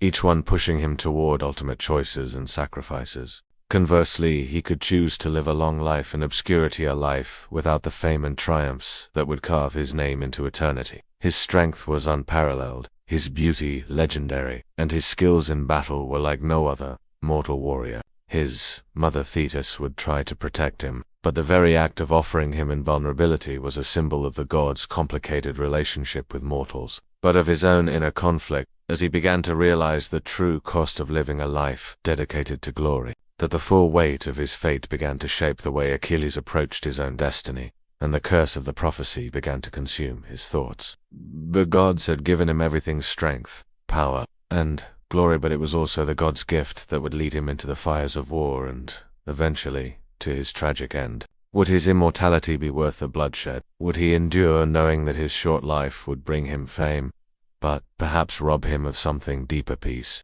happiness, and the love of his family? Even in a world ruled by gods, mortals had the ultimate choice, and it was in the hands of Achilles to decide how he would face the demands of his divine destiny. He became a man whose rage and passion defined him, but so too did the gods' intervention in his life, guiding his path toward battle and glory. Would he rise to the challenge of glory and fame, knowing that his ultimate end would be close and inevitable? Or would he reject this fate, choosing a longer life away from the chaos of war? The legend of Achilles' heel, the one part of his body vulnerable to injury, would become a central theme in his myth, a embodiment of the constant tension between immense power and inevitable vulnerability. His mother Thetis would be faced with the dilemma of her son, Destiny, to protect him from harm and ensure that he lived a long life, or to allow him to march toward a glorious but short life, fully aware that the gods' will was beyond even her control. A sacred river that flowed through the underworld, its waters said to confer invulnerability upon those who bathed in it. The idea was simple: the water of the Styx would make Achilles invincible to the weapons of mortals and gods alike. This prophecy was a reflection of the perils of glory, and it shaped the entire trajectory of Achilles' life. The gods, it seemed, had decided that glory would be Achilles' path, but at a great price. In her attempt to shield him from harm, Thetis took a bold and dramatic step. She dipped her newborn son into the river Styx, yet there was a fatal flaw in this otherwise divine act. In her haste, Thetis held Achilles by his heel as she submerged him into the river, leaving this one small area of his body untouched by the magical waters. It was this vulnerable heel that would come to symbolize Achilles' tragic flaw, a symbol of the fate that would ultimately undo him. His invulnerability, though immense, would not be absolute. This act of invincibility, meant to protect him, instead set the stage for his undoing. From the moment of his birth, Achilles was marked by the gods for greatness, but his destiny was forever shaped by the prophecy that hung over him like a shadow. As Achilles grew, he began to embody the very essence of divine favor. However, Achilles' path was not one of smooth sailing. The question remained: what kind of man would Achilles become? Achilles' birth, influenced by the gods and marked by prophecy, sets the stage for a life filled with the contradictions of immense power and inevitable frailty. In the next chapter of his life, Achilles would face the greatest trials, not only those of battle. It was only in his early years before the great battles of the Trojan War. Achilles' birth and the prophecy surrounding it mark the beginning of his story, a hero whose strength was matched only by the fragility of his fate, destined to achieve greatness, but never truly free from the gods' grasp. Achilles' role in the Trojan War is the defining chapter of his myth, one that centers on the ultimate tension between fate, honor, and the gods' will. It is here, on the battlefield before the walls of Troy, that Achilles' rage, his defining characteristic, becomes the focus of his destiny. His anger, while initially sparked by a personal slight, grows into something far more profound, involving not just mortal conflict but the divine intervention of the gods themselves. At the heart of this conflict lies Achilles' relationship with Agamemnon, the king of the Greek forces, and in Achilles' withdrawal from the war, we see the subtle hand of divine influence shaping the course of events. The gods, in their immense power, often play games with human pride, and Achilles' pride becomes the vehicle for the gods to manipulate. In withdrawing from the war, Achilles unwittingly allows the Greeks to suffer in his absence. The Trojan forces, led by Hector, begin to gain ground, and the Greek soldiers are desperate for Achilles' strength. His absence brings pain and suffering, not only to the Greeks but also to his own comrades, especially Patroclus, his beloved friend and companion. The hero, once withdrawn and consumed by his pride, is now filled with an out-consuming rage that leads him back into the battle. His new armor, crafted by Hephaestus himself, is a symbol not just of divine favor, but of his complete surrender to the gods' power over his fate. He is no longer merely a mortal warrior, he is a divine instrument, set in motion by the will of the gods. The gods, too, seem to favor his return. Achilles may be the greatest hero in the war, but it is the gods' favor that shapes his every move, leading him toward ultimate glory and ultimately, his downfall. He seeks out Hector, the greatest of the Trojan warriors, and they face each other in a duel that is as much about honor as it is about the wrath of the gods. Hector, knowing he cannot defeat Achilles, pleads for mercy, asking that his body be returned to his family. But Achilles, now completely consumed by his anger and grief, refuses.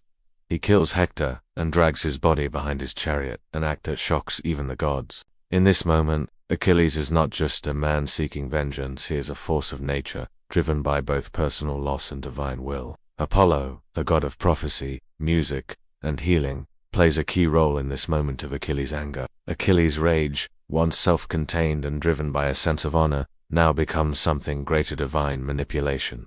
Hector, leading the Trojans, is relentless in his attacks, and the Greek army, weakened without Achilles, struggles to hold the line. The gods have set him on a path of glory and vengeance, and they too play a role in his actions. Apollo, who had once favored the Trojans, now allows the Greeks to see the power of Achilles' wrath, a lesson that shows both the gods' favor and their unpredictable whims. The gods have allowed Achilles to achieve his glory, but this glory has come at the cost of his humanity. His rage is both a divine gift and a curse, and it is through this divine intervention that Achilles moves closer to his eventual tragic fate. The suffering of the Greeks mounts as their forces begin to fall back, and their morale wanes. In some versions of the myth, it is Apollo's intervention that intensifies the feud.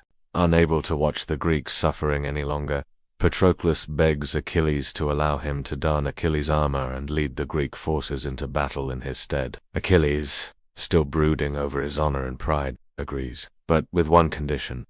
Patroclus is to return once the Trojans have been pushed back, not engaging Hector directly. Agamemnon's decision to dishonor Achilles is seen by Apollo as a form of divine insult. The gods, ever watchful, have allowed this tragedy to unfold, knowing that Achilles' rage would consume him once more. The death of Patroclus becomes the catalyst that forces Achilles to confront not only the gods' will, but also the cost of his pride. Achilles, in his grief and fury, is no longer just the immortal hero of Greek legend. He is a mortal man, deeply flawed and susceptible to the whims of fate. And the gods begin to intervene, setting a cascade of events in motion that will ultimately lead to Achilles' return to battle. The two men, though allies, are bound by pride and a deep sense of honor, each with a desire to assert their authority. The story begins with a dispute over a prize of war, a woman named Briseis, whom Achilles had won through his prowess in battle. As a warrior, Achilles considered Briseis his rightful spoils,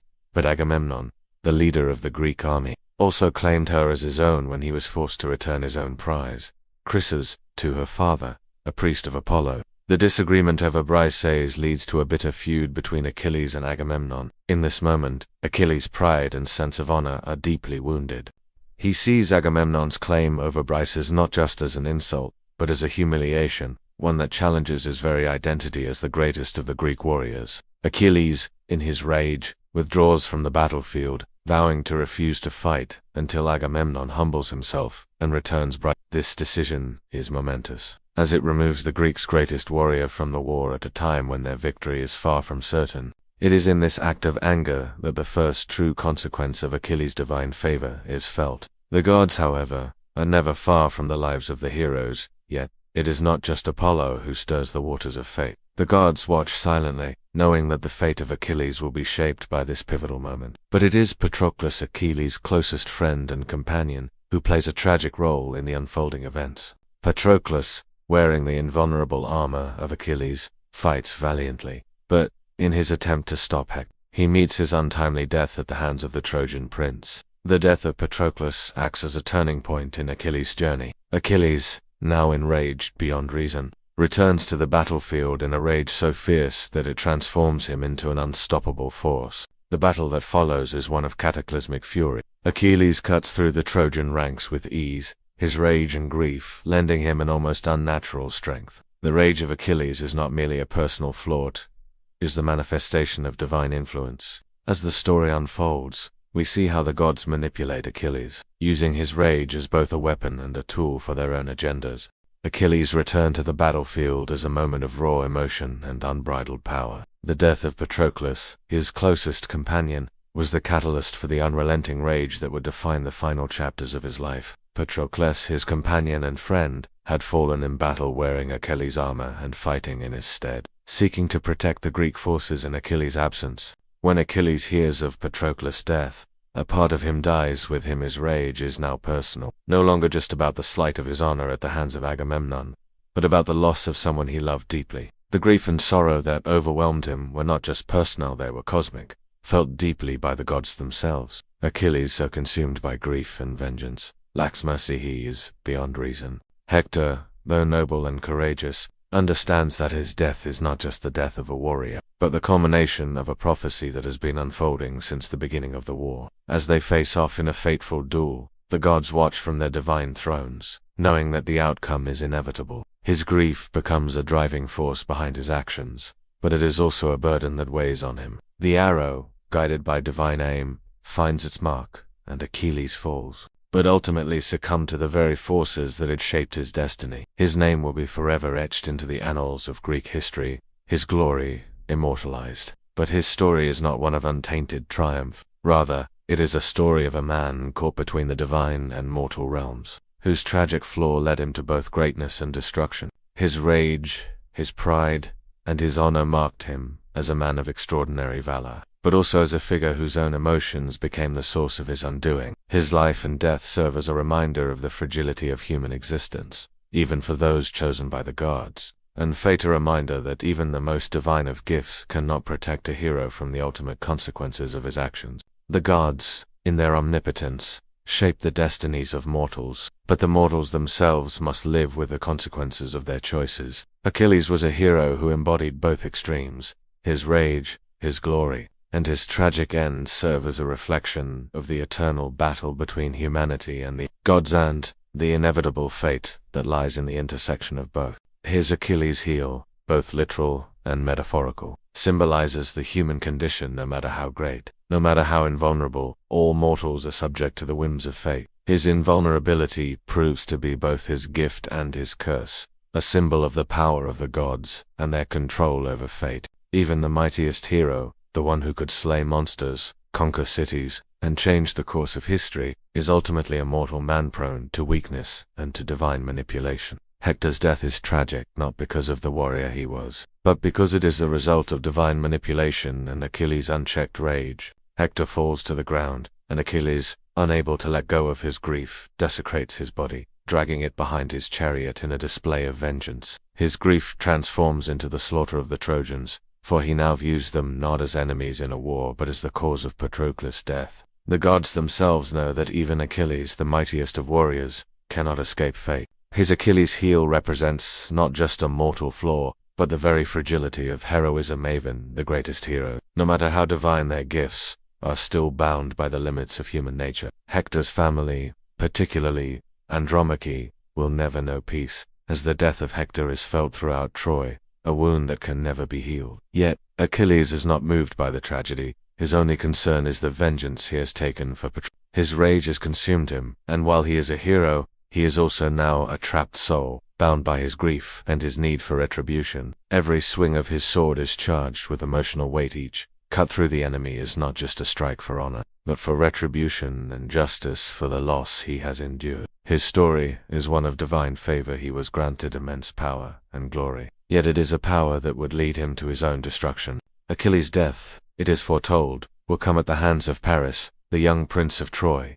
aided by the god Apollo. This is the cruel irony of Achilles' life. Though he is invulnerable in every way except his heel, it is precisely this vulnerable spot the one part of him that was never dipped into the river Styx that will bring about his end. Patroclus' death shattered Achilles, yet it also ignited an inferno within him that no one, not even the gods, could extinguish. Imagine the weight of Achilles' grief, the intensity of his sorrow and rage intertwined. Achilles, now fueled by a combination of rage, guilt, and grief, makes a vengeful return to the battlefield. Achilles' rage consumes him. He is a force of nature, unstoppable in his grief-fueled fury. The Trojans, once confident in their victory, now find themselves running in terror, unable to withstand the fury of a grieving hero whose rage is now his most powerful weapon. No one can stand against him, for he fights with the strength of the gods themselves. The gods watch, knowing that Achilles' fate is sealed, but they are also watching a hero who is fulfilling his destiny, guided by their will, but trapped by his own human emotion. Amidst the chaos, the moment of Achilles' confrontation with Hector is inevitable. Hector, the prince of Troy and the greatest warrior on the Trojan side, knows that Achilles' return spells doom for his forces. Hector, too, is motivated by honor. His fate now rests in a final duel with the man who is both his greatest rival and a figure of immense power. The meeting between these two heroes is not one of noble respect, but one of fate and rage. Achilles, driven by the loss of Patroclus and the need for vengeance, strikes down Hector with relentless precision. This act, though fitting in the context of Achilles' rage, is blasphemous in the eyes of the gods and a reminder of the fragility of honor. The gods, ever present in the lives of mortals, have shaped Achilles' fate in subtle yet unavoidable ways. As Achilles faces the war, his invincibility is his greatest strength and his most dangerous flaw. The prophecy is fulfilled when Paris, with the guidance of Apollo, strikes Achilles in the vulnerable spot of his heel. The legacy of Achilles is one of immense power, tragic flaw, and divine favor, a hero who achieved the greatest glory. In the aftermath of Achilles' death, the Greeks and the Trojans both recognized the heroic sacrifice that Achilles made. Achilles' legacy is not just about his feats in battle, but also about the fate that ultimately consumes him. Achilles' story stands as a timeless reflection on the tension between pride. Achilles' death may have been heroic, but it was also inevitable, a reminder that the gods shape not only the heroes but also the path that they must tread, one marked by glory, but ultimately by death. Heracles, born of Zeus and the mortal Alcmene, was destined to be a hero of legend, yet his very birth was bound by divine conflict and the wrath of the gods. The tension between the divine and mortal worlds was never more apparent than in the life of Hera, whose greatness came at the cost of suffering, both physical and emotional. Hera, the queen of the gods, was deeply jealous of Zeus' infidelity and the birth of Hera. As a result, she cursed him from the very moment of his birth, sending a fury of misfortune upon him. Heracles sought redemption through the guidance of the Oracle of Delphi. Each labor is a test, not just of strength, but of courage, wit, and the ability to overcome the impossible. This labor highlighted Heracles. The Hydra was a multi-headed serpent-like creature whose heads would regrow if severed. This task demonstrated patience, as Heracles spent a full year pursuing the creature across the land. The labor required more than just strength. It demanded endurance, perseverance, and the self-discipline to follow the deer without angering Artemis. As Heracles cut off each head, 2 more would grow back, making his task seem endless. Heracles was tasked with eliminating them, but without the right weapons. He used the sound of a rattle provided by Athena to frighten them into the air. As they took flight, Heracles was able to shoot them down, showcasing not just his strength, but his ability to use divine gifts to accomplish what would have been impossible otherwise. This labor was not about brute strength alone. Heracles' task was to capture it alive and return it to Europe. Heracles was instructed to capture them, and in doing so, he defeated Diomedes and fed him to the horses. The labor highlights Heracles' ruthlessness when necessary, and his ability to confront fearsome enemies in order to accomplish his goals. This labor was a test of ultimate courage and fearlessness, as it demanded Heracles confront the deepest realms of death. With each labor, Heracles grows not only as a hero but also as a mortal who must face his flaws, his pride, and the ever-present God's will. His immortality, granted upon his death, is not a reward simply for completing the labors. It is a symbol of his suffering, his endurance, and his ultimate sacrifice. He successfully captured Cerberus and brought him to Eurystheus, completing the 12 labors. With this task, Heracles proved that no challenge, no matter how terrifying, could keep him from fulfilling his divine mission. His journey demonstrates that glory can be achieved only through the hardest trials, and that even the gods, in their favor, cannot shield heroes from the painful journey toward immortality. Heracles was tasked with stealing the cattle and bringing them to Eurystheus. Heracles, aided by Atlas, who held the heavens on his shoulders, retrieved the apples. His immortality is the final reward for a life of suffering, redemption, and perseverance. Heracles is a hero whose strength is surpassed only by his capacity for endurance, a hero who embodies the idea that true greatness comes not just through triumph, but through sacrifice. This labor demonstrated not only Heracles' physical prowess, but his ability to rely on others when necessary. The wisdom of working together, even with divine beings, was an important lesson learned through this task. The journey was long and arduous, taking Heracles across vast lands. He faced Geryon in battle and slayed the monster, taking the cattle back. This labor was a test of endurance. This labor showcased his strength, as well as his ability to control powerful forces. Heracles was tasked with acquiring the belt as a gift for Eurystheus' daughter. The Amazons, who were fierce warriors, initially welcomed him, but a misunderstanding led to a battle. Heracles defeated the Amazons and obtained the belt, once again showing his combat prowess and his ability to navigate complex situations. Heracles wrestled a bull into submission, demonstrating his unparalleled bravery and fearlessness. The task seemed impossible because of the sheer volume of manure. Yet, Heracles completed the task in a single day by diverting 2 rivers to wash the stables clean. This labor demonstrated ingenuity and resolve. Heracles showed that even the most menial tasks could be accomplished with cleverness and determination. With the help of his nephew Iolaus, who burned the stumps after each head was severed, Heracles was able to defeat the Hydra. This labor demonstrated that even the mightiest foes could be overcome through teamwork and quick thinking. But he used his wits to strangle it with his bare hands, a demonstration of endurance and patience. Once the lion was slain, Heracles wore its impenetrable hide as armor, a symbol of his victory over what seemed invincible. There, he was instructed to serve the king of Tyrants, and complete a series of 12 impossible labor tasks that would test not only his physical strength, but also his endurance, intelligence, and will to survive. This series of trials would serve as a path to purity, but also a journey of suffering, where even the greatest of heroes was not immune to the whims of the gods. This labor demonstrated Heracles' resourcefulness, as he trapped the boar in deep snow and carried it back to Eurystheus. The boar, wild and dangerous, was no match for Heracles' ability to outsmart and overpower it. This labor highlighted his ability to think strategically, turning the environment to his advantage. Hera's wrath manifested in the form of madness Heracles,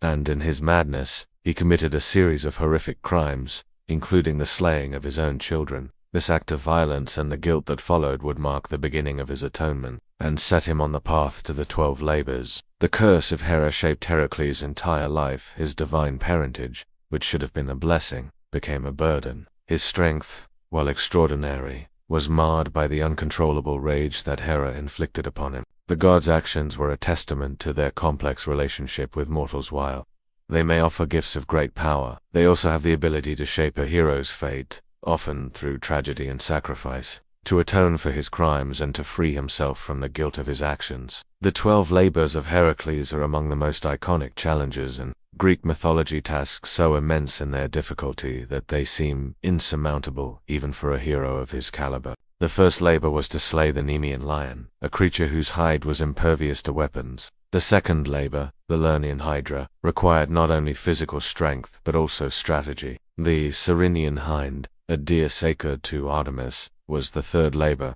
and Heracles had to capture it without harming it. The fourth labor required Heracles to capture the Erymanthian boar, a fearsome beast that terrorized the region. The fifth labor was one of the most humbling for Heracles, cleaning the Augean stables, which had not been cleaned in years. The Stymphalian birds, creatures with metallic feathers that could pierce steel, posed a unique challenge. The Cretan bull was a mighty beast, terrorizing Crete. The mares of Diomedes were man-eating horses owned by the Thracian king Diomedes. The belt of Hippolyta, the queen of the Amazons, was a task that required diplomacy as well as strength. The cattle of Geryon, a 3-bodied monster, were guarded by a 2-headed dog. The apples of the Hesperides, guarded by a dragon, were another difficult challenge. The final labor required Heracles to descend into the underworld and capture Cerberus, the 3-headed guard dog of Hades. Heracles' 12 labors are more than a mere list of physical feats. When Heracles dies, his body is consumed by fire, but his soul ascends to Mount Olympus, where he is granted a place among the gods. Heracles' legacy is one of unwavering perseverance, strength, and sacrifice. The Hydra, one of the most formidable and terrifying creatures in Greek mythology, was not just a physical challenge, but a profound spiritual test. Known for its multiple heads, each one capable of regenerating two more when severed, the Hydra epitomized the endlessness of life's challenges. The air was thick with the foul stench of rot, and the ground was soft, treacherous, and easy to sink into. Every footstep felt like it could be the one to lead you into the grasp of the swamp's suffocating embrace. The waters of Lerna were silent, save for the eerie hiss of the Hydra lurking in the depths, always watchful, always waiting. Strength could not conquer the Hydra. It was his wit and ingenuity that would ultimately win the day. Heracles was able to seal the necks of the Hydra after each head was severed. Rather, these gifts helped Heracles navigate the challenge of the mind, showing him that even the mightiest of heroes must sometimes rely on intelligence and strategic thinking to overcome the seemingly Using fire Iolaus cauterized the stumps, preventing the heads from regenerating and thereby stopping the Hydra's endless cycle of growth. The collaboration between Heracles' strength and Iolaus' intelligence proved to be the key to success. The task was not just about brute force, it was about understanding the nature of the creature and finding a way to outsmart it. This silent and foreboding environment was a place where the laws of nature seemed to bend, and the ground itself threatened to swallow anyone foolish enough to venture too deep. It was a reminder that, in life, the challenges we encounter are not always conquered through strength alone. Instead, they often require endurance, wisdom, and the ability to adapt to an ever-changing world. It symbolized the persistent trials and struggles that mortals faced, where one victory could only lead to another struggle, with no end in sight. For Heracles, the Hydra was not just a beast to be slain, it was a lesson in endurance, resourcefulness, and the nature of true strength. As Heracles severed one head, two more grew in its place, making each victory feel like a small, hollow triumph, and a reminder that the greatest heroes are those who not only fight but learn from their trials. Perseverance, risk, and the right use of divine favor were the true tools needed to overcome the forces of chaos and destruction that loomed in the world of the gods. The physical battle was impossible to win by strength. Alone, each time Heracles swung his sword, he encountered a seemingly insurmountable regeneration of the beast. The creature's ability to reproduce itself reflected the nature of evil or struggle that never truly ended. No matter how many obstacles one overcame, there would always be another challenge waiting. The Hydra made its home in the swamps of Lerna, a place shrouded in darkness, mystery, and decay. Heracles, though known for his immense strength and heroic resolve, was not immune to the overwhelming pressure of this mystical place. The Hydra was no ordinary monster. Its many heads twisted and snapped at him, each one dangerous and venomous. The beast was a creature of chaos, moving with the fluidity of a serpent, its body ever-changing, ever-shifting in response to Heracles. It seemed to embody the unpredictable nature of the world that even the greatest heroes couldn't control. Each head of the Hydra represented a new challenge. This was the moment when Heracles realized the true nature of his battle. With the help of his nephew Iolaus, who was both resourceful and quick. However, the task was more than just a victory over a monster. It was a lesson in how divine gifts, like the guidance of Athena, could not provide an easy road to victory. The Hydra was not merely an enemy to defeat, it was an embodiment of the eternal struggle that mortals face when confronting overwhelming forces.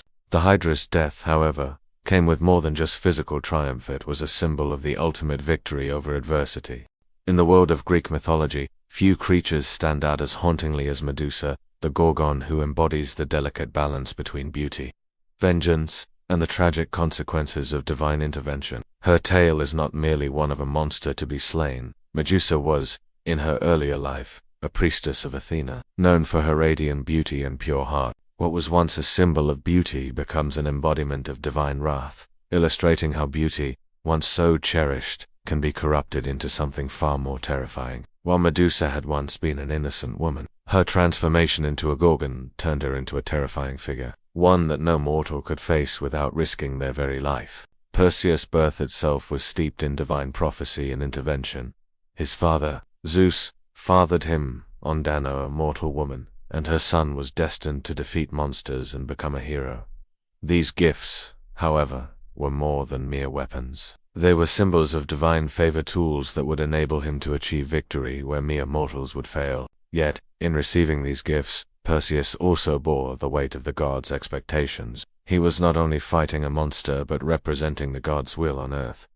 While Perseus' strength is undeniable, it is his ability to think beyond mere violence that ultimately leads to his victory. This head, however, is no ordinary trophy. It is a weapon, an object of immense power, but also one that represents the unintended consequences of divine intervention. What was once a symbol of allure and grace, Medusa's head now serves as a reminder of the power of divine wrath. While they empower the hero, they often come with consequences. While Perseus is celebrated for his bravery and triumph, his victory over Medusa is also a cautionary tale about the consequences of anger, revenge, and divine intervention. The gods, though offering blessings, also wield the power to create monsters from the purest of hearts, and their punishments can be as destructive as their favors. Perseus, in receiving the head of Medusa, is now holding a relic of immense power, but one that also carries the burden of the gods' whims.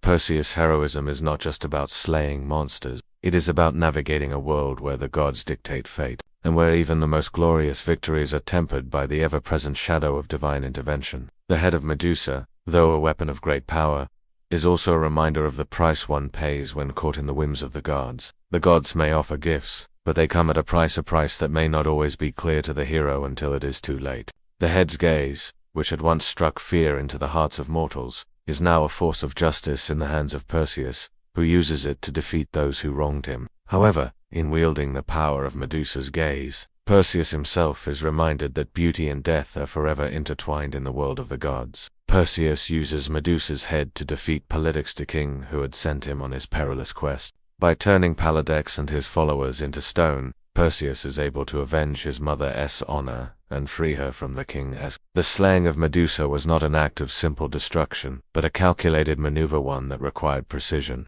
courage, and a deep understanding of how to outsmart the very nature of the threat before him. His journey to slay Medusa was not of his own choosing, but rather the demand of King Polydius, who sought to use Perseus as a pawn in his own political machinations. The myth of Perseus' journey is one of divine intervention and strategy, an odyssey of strength, wit, and the use of divine gifts, granted by the gods themselves. Medusa's story is tragic. She is not simply a villain, but a victim of the gods' revenge, trapped in a body that reflects the wrath of a goddess. Athena, ever wise and protective of her chosen hero, knew that Medusa's power lay in her ability to turn her victims to stone with a mere glance. Without the shield, Perseus would have been doomed to look into Medusa's eyes and be turned to stone. The shield, however, allowed Perseus to view Medusa's reflection, a safe way to approach and slay the monster without succumbing to her deadly gaze. This was a vital lesson in the story of Medusa, that the path to success and survival is often not through brute strength but through strategy,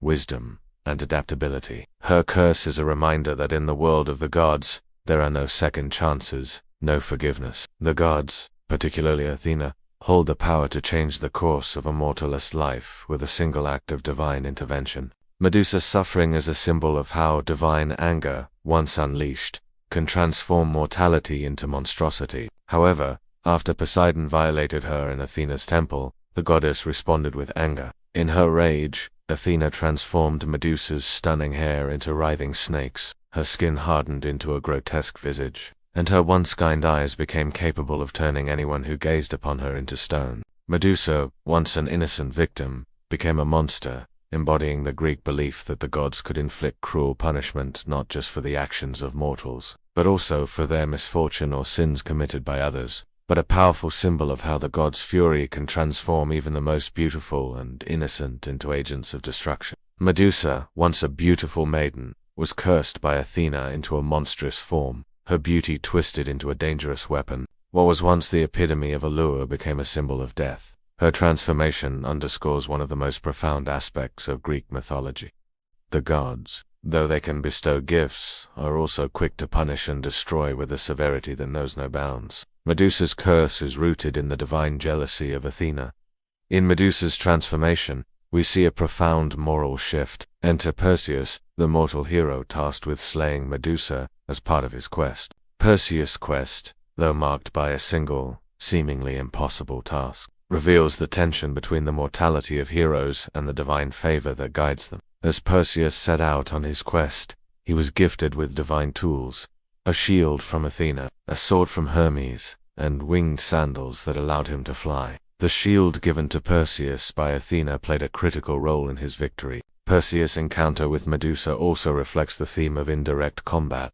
Heroes, though powerful, must often rely on tools, gifts, and wits to overcome seemingly insurmountable odds. After slaying Medusa, Perseus is left with her severed head, which, despite her death, still retains its power to turn anything it gazes upon into stone. Yet, the head of Medusa becomes more than a tool of vengeance. It transforms into a symbol of the fragility of beauty. The decapitation of Medusa and Perseus' use of her head as a weapon also speaks to the duality of divine gifts. The myth of Medusa and Perseus serves as a reminder that even the greatest heroes are bound by the forces of fate and divine retribution. The death of Medusa and Perseus' subsequent use of her head as a weapon speaks to the fragility of beauty and the ultimate cost of divine favor.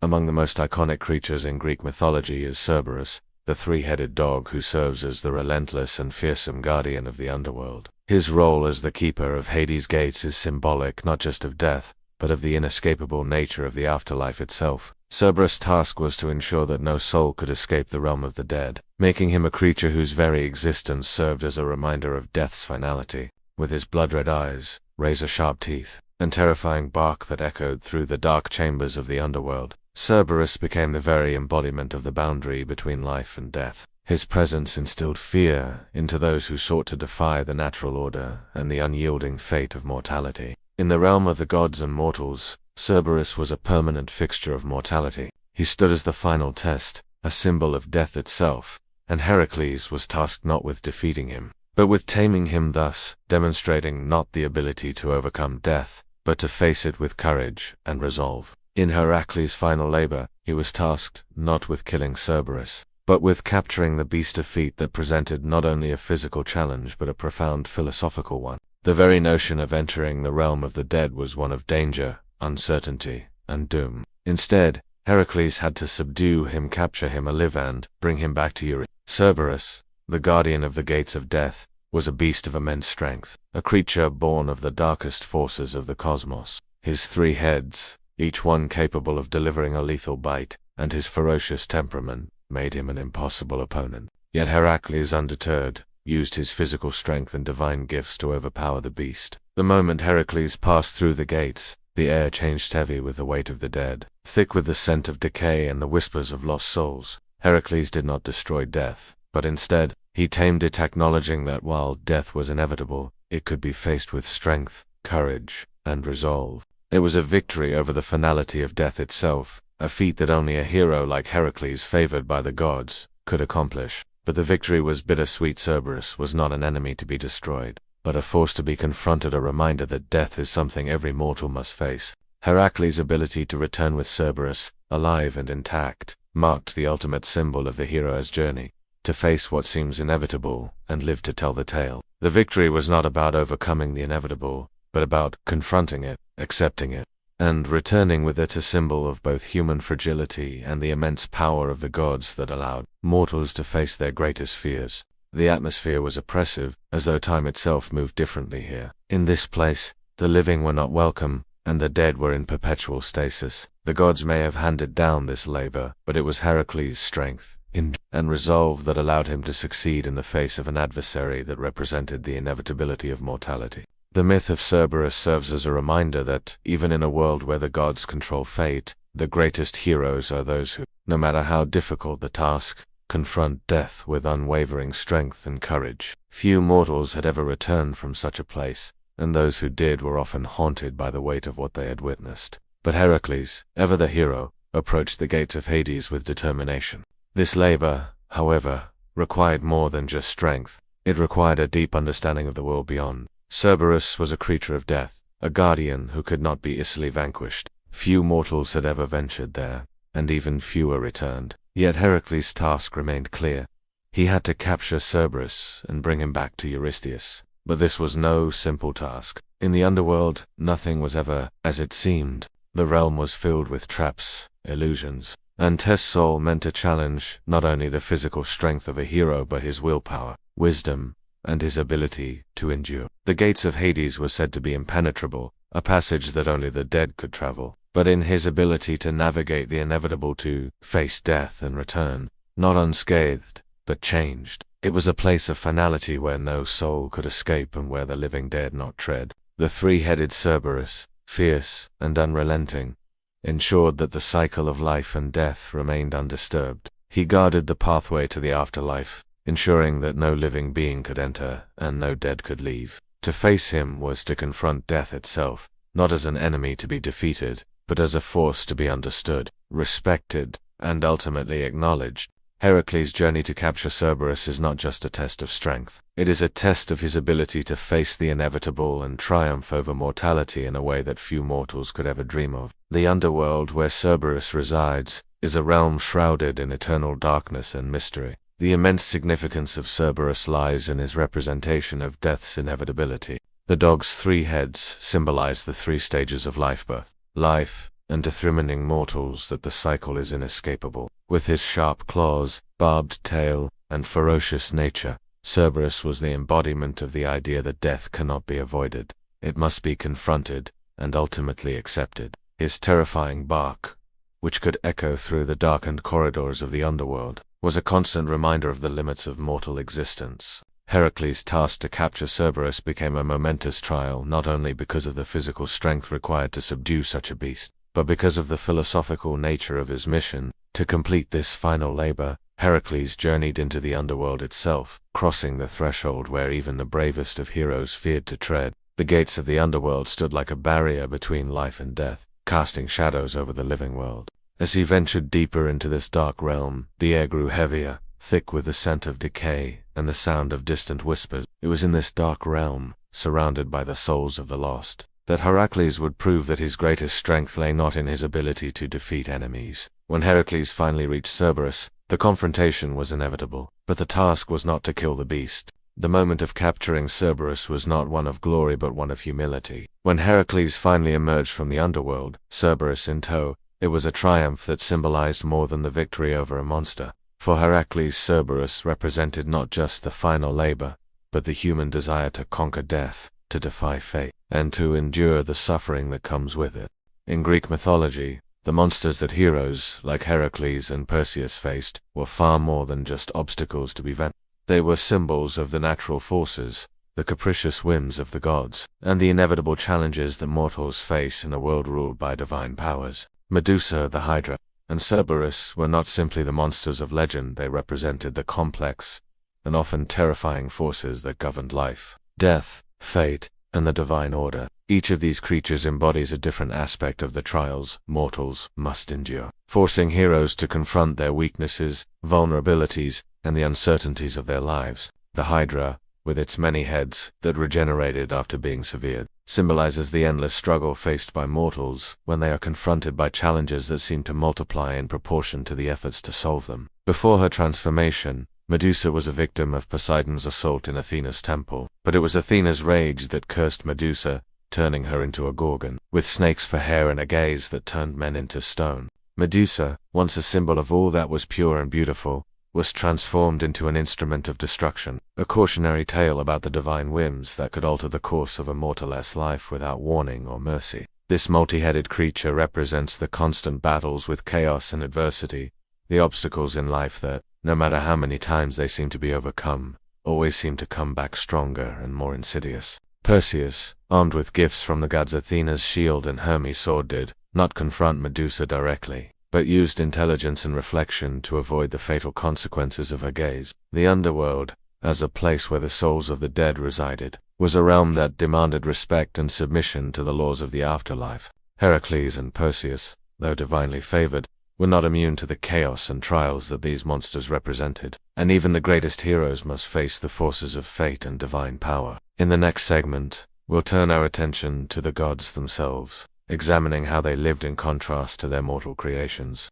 These monsters were never just obstacles. They were reflective mirrors of the hero's own flaws, weaknesses, and struggles. For Perseus, it was his reliance on divine gifts. For Heracles, it was his endless toil and struggle against overwhelming odds. And for both, it was the eternal reminder that no matter how strong they were, the gods were the ones who ultimately controlled their destiny. These challenges were reminders that strength alone was not enough to conquer the forces of the world. Wisdom, adaptability, and the ability to overcome personal weakness were essential in navigating a world where divine intervention was constant. Heracles, however, did not come to conquer or defeat Cerberus, but to capture him, demonstrating that even death, while inevitable, could be confronted with strength and courage. Heracles' task reflects the Greek understanding that death is not something to overcome but something to accept and manage, and in doing so he shows that mortality, while final, is not something that can overpower those with divine favor and unshakable resolve. Even after her death, Medusa's power lived on, her head becoming a weapon capable of turning any living being into stone.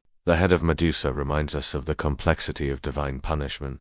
The gods may bestow favor, but their retribution can be long-lasting and unforgiving. Medusa's story is one of transformation, a symbol of how divine intervention can turn even the most beautiful and innocent into something monstrous, and how anger and revenge can have lasting consequences for both mortals and gods alike. Perseus' victory over Medusa teaches us that sometimes victory over great threats comes not through direct confrontation, but through indirect action. The lesson in wisdom and caution rather than brute force. Heracles quickly realized that strength alone was not enough to defeat the beast. It was through wit, strategy, and the collaboration with his nephew Iolaus that he was able to overcome the Hydra's regenerative powers. His role as the keeper of the underworld's gates was not to destroy but to prevent the living from entering the land of the dead. The three heads of Cerberus, each one representing a different aspect of deaths, served as a constant reminder that death is not to be avoided but faced. Heracles' task of capturing Cerberus was symbolic of the ultimate confrontation with mortality.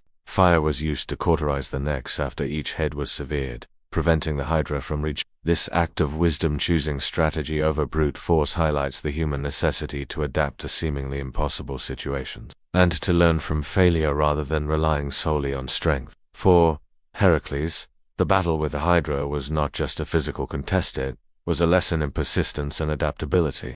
The Hydra, in its unrelenting regeneration, is a powerful reminder of the chaotic and endless nature of human struggles. It serves as a metaphor for the constant battles and complications that arise in life, many of which seem to return no matter how hard we fight to overcome them. It asks heroes and mortals alike to consider how they confront not just external enemies but the unseen forces of life that shape their fates. Medusa, once a beautiful woman turned into a monster by Athena, represents the fragility of beauty, innocence, and the consequences of divine anger. The slaying of Medusa by Perseus was not just an act of heroism, it was also a moment of self-discovery for Perseus, demonstrating that strength alone was not enough to overcome the divine challenges of life. Medusa's severed head, which Perseus carried with him, serves as a symbol of death and the consequences of angering the gods. Cerberus, the three-headed dog who guarded the gates of the underworld, is a creature that symbolizes death's finality and the inescapable nature of fate. To capture Cerberus, Heracles had to descend into the underworld itself, an act that few mortals dared attempt. The Hydra, Medusa, and Cerberus were not merely monsters for the sake of defeating heroes, they were forces of nature, death, and fate, each one embodying a greater lesson for both mortals and gods. The lesson of the monsters is clear.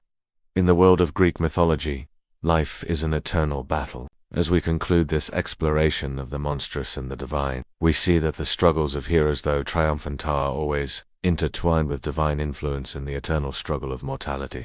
Having journeyed through the trials and tribulations that the mortal heroes faced in their battles against mythical creatures, we now turn our attention to the gods themselves. These divine beings, omnipotent and eternal, wielded power over both mortals and monsters, shaping the very destinies of those beneath them. The lives of the gods, however, were far from simple. Their immense power was coupled with flaws and passions, and their whims could shift the fates of heroes and villains alike. In the next segment, we will delve deeper into the daily lives of the gods, exploring their luxurious existence, their interactions with mortals, and the consequences of incurring their wrath or winning their favor. While mortals like Perseus and Heracles were tested by the monsters they faced, they were also constantly at the mercy of the gods. Through their divine interventions, guided the course of events and shaped the fate of every hero. These gods lived in splendor and opulence, their homes adorned with precious metals, and their palaces towering above the clouds. But despite their divine status, they were far from perfect. Their flaws, whether born of pride, jealousy, or rage, often led to the creation of trials and tribulations that challenged mortals to rise above their limitations. As we explore the realm of the gods, we will also uncover the interplay between the immortal and mortal realms, how the gods' actions influenced the lives of humans, and how their influence was often both a blessing and a curse. The gods' presence was never passive. It was woven into every aspect of mortal life, and their interactions with mortals often sparked the greatest of triumphs and tragedies. Now, let us embark on a journey into the divine world, where power, luxury, and capriciousness reigned supreme, and where the lives of the mortals were continuously shaped by the gods who watched over them or cast them aside. In Greek mythology, the gods were not distant, untouchable figures in the sky, as one might imagine, but rather vivid, flawed, and deeply involved beings whose presence was felt in every aspect of mortal life, and bestow unimaginable gifts. They were just as susceptible to human emotions: pride, anger, jealousy, and lovers. The mortals they governed. These emotions would often lead to drastic and dramatic consequences, affecting not just the gods' personal lives, but also the lives of the mortal heroes they favored or punished. They didn't reside in the heavens as mere observers. Instead, they were active participants. Constantly shaping his moods could change as quickly as the sea's tides, sometimes soothing and calm, other times violent and tempestuous. Poseidon's role as god of the ocean didn't just give him control over the seas, but also made him a symbol of life.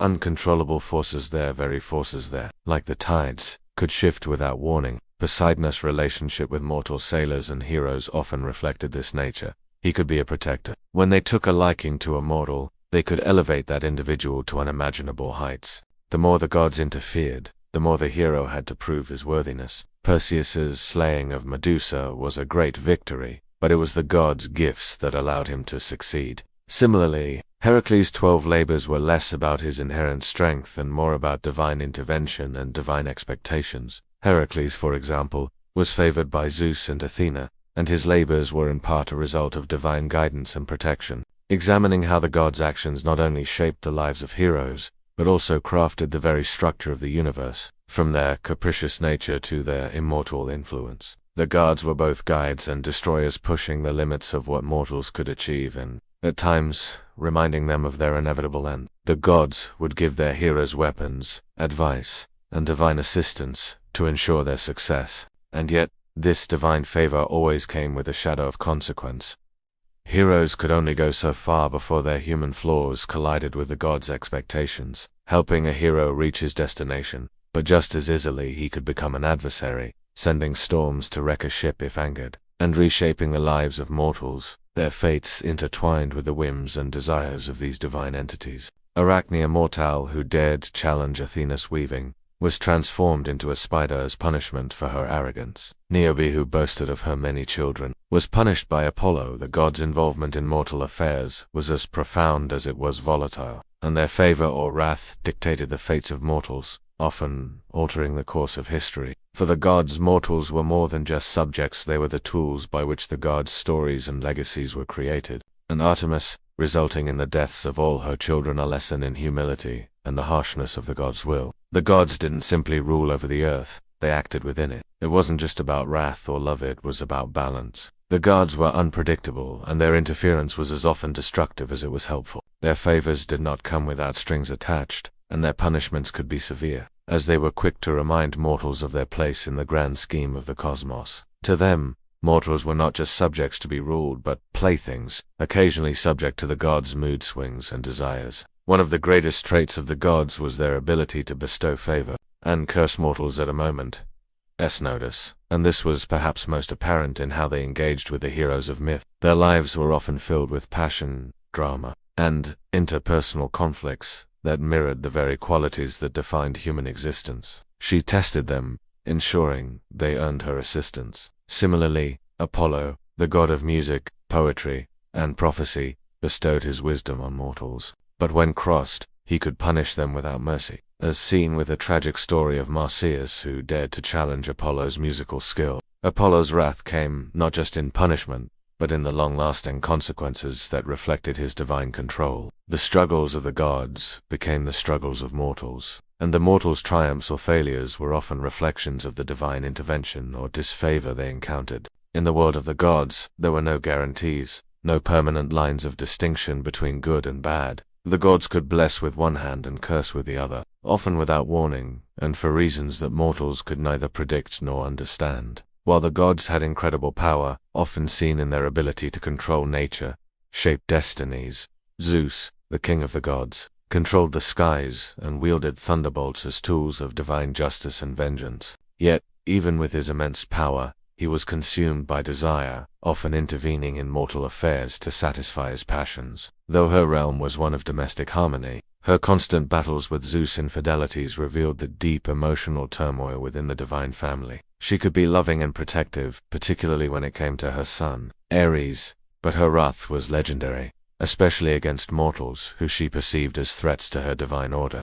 Hera's jealousy over the beauty and grace of Zeus' lovers often led her to punish those innocent women and their children, showing that her vindictiveness was as powerful as her love. His many infidelities, which caused turmoil among the other gods and mortals alike, were fueled by unquenchable lust, yet these acts often set into motion tragic events, further complicating his relationships with the other gods and his control over the heavens. The irony is that the very traits that made him a powerful ruler also made him susceptible to human-like flaws, which would create conflict and chaos in the mortal world. Then there is Hera, the queen of the gods, who, despite her elegance and majesty, was deeply jealous and vindictive. The gods' temperaments were ever-shifting, with Poseidon, god of the sea, embodying the capriciousness of nature. But the most remarkable quality of the gods in Greek mythology was their intertwining with the mortal world. The gods of Olympus, though immense in their power, were subject to their own whims and emotions, often as unpredictable as the forces they controlled.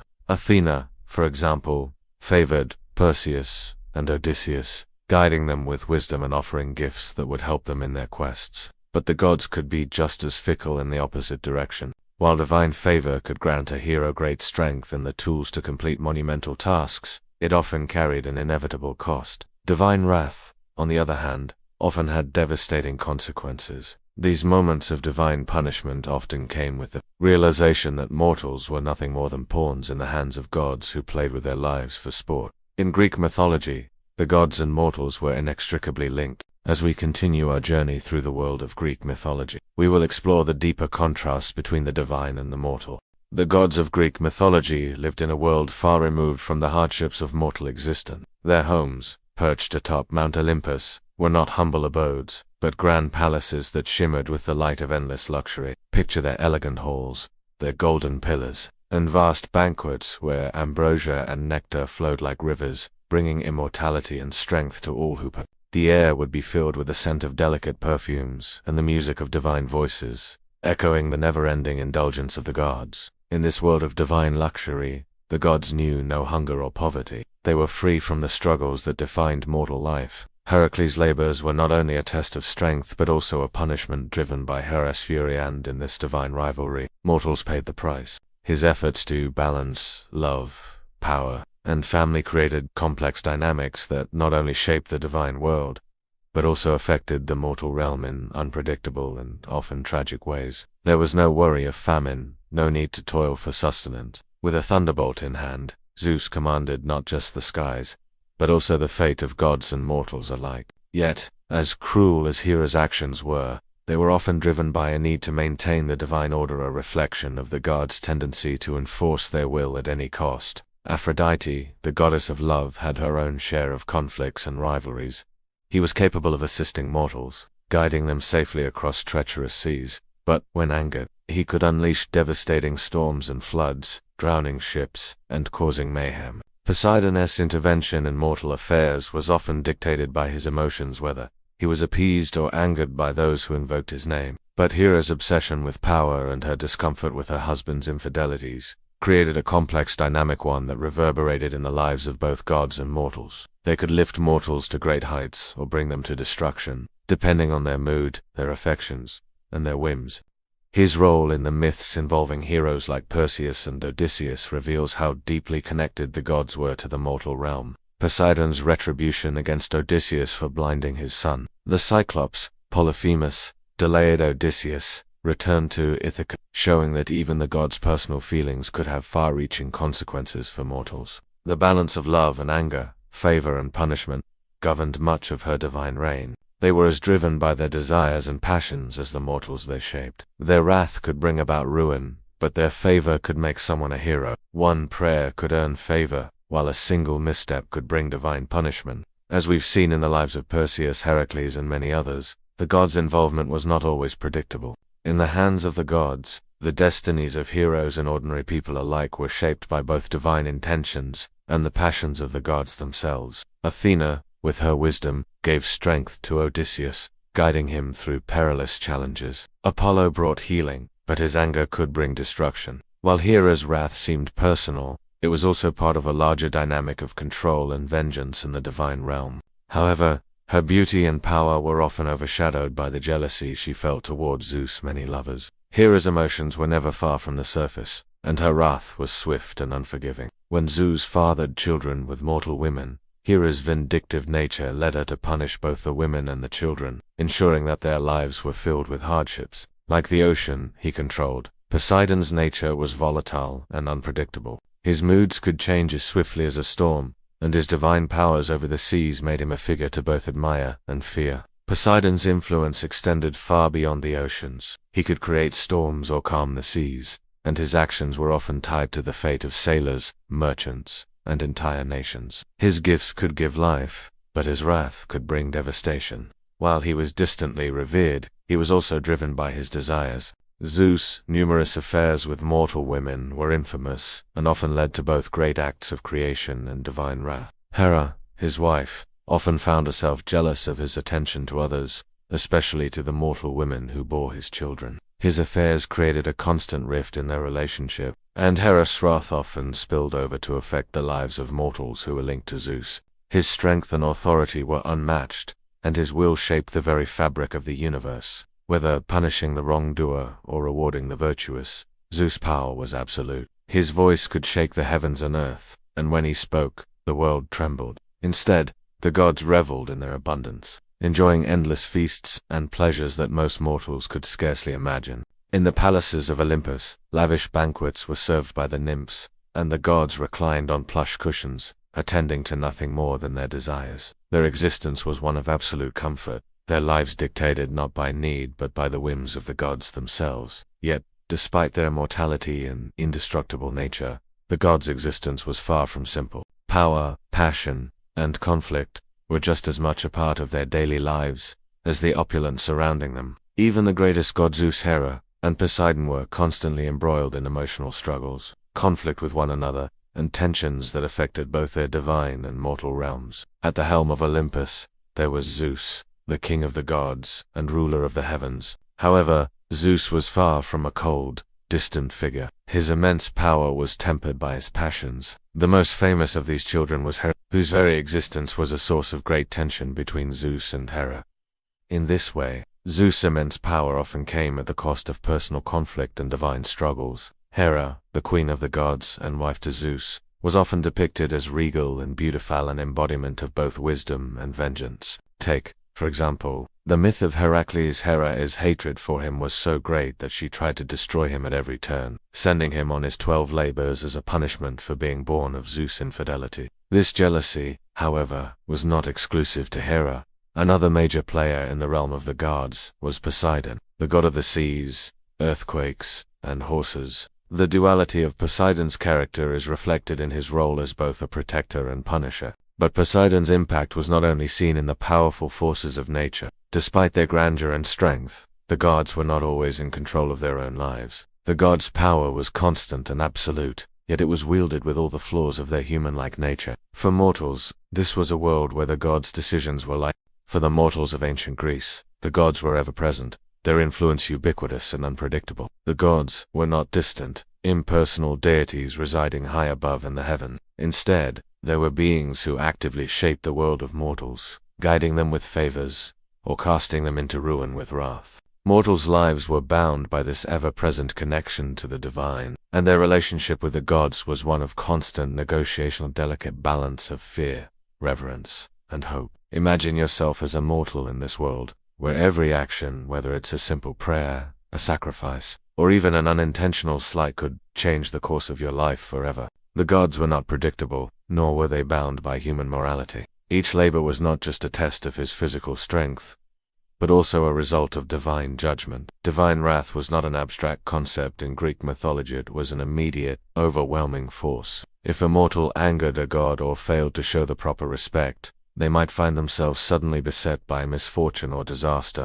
The wrath of Zeus, for example, was legendary. When mortals crossed him, thunderbolts would rain down from the sky, striking down those who incurred his anger. Mortals could be in the good graces of the gods one day and then face their wrath the next. A hero like Odysseus could earn the favor of Athena, who guided him through dangerous trials, only to incur the anger of Poseidon, who sent him off course, delaying his return home for years. But it could just as easily lead to the gods' wrath and the destruction of everything they had built. This unpredictability was both a blessing and a curse, as no mortal ever knew when they might invoke divine favor or anger. The gods, particularly Zeus and Athena, were not just passive observers in his journey. Their gifts, like the shield of Athena, and their guidance were vital for his success. Yet even Perseus' success came at the cost of divine wrath. After slaying Medusa, Perseus' actions brought him into conflict with Polydex, the king of Serene. Sacrifices, rituals, and prayers were a daily part of life,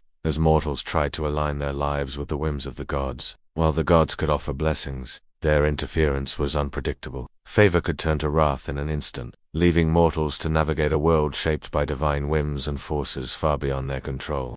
And he used the head of Medusa to turn the king and his followers to stone a reminder that even when the gods blessed a mortal, that blessing could come with unforeseen consequences. Mortals were constantly aware that their every action could trigger a divine response. His gifts of prophecy and healing were sought after by many mortals, but Apollo's temper could easily turn to vengeance. When Marsyas dared to challenge Apollo's musical skill, the punishment was gruesome. Apollo flayed Marsyas alive, demonstrating that even the most well-meaning or skilled mortals could fall prey to divine wrath. We will explore how these interactions between gods and mortals shaped the social structures of ancient Greece. From rituals and religious practices to cultural norms and institutions, the gods' influence permeated every aspect of life, from daily labor to political decisions. And understanding this connection is key to understanding the very fabric of Greek society. Consider the case of a mortal who was so proud of her weaving skills that she dared challenge Athena, the goddess of wisdom and crafts.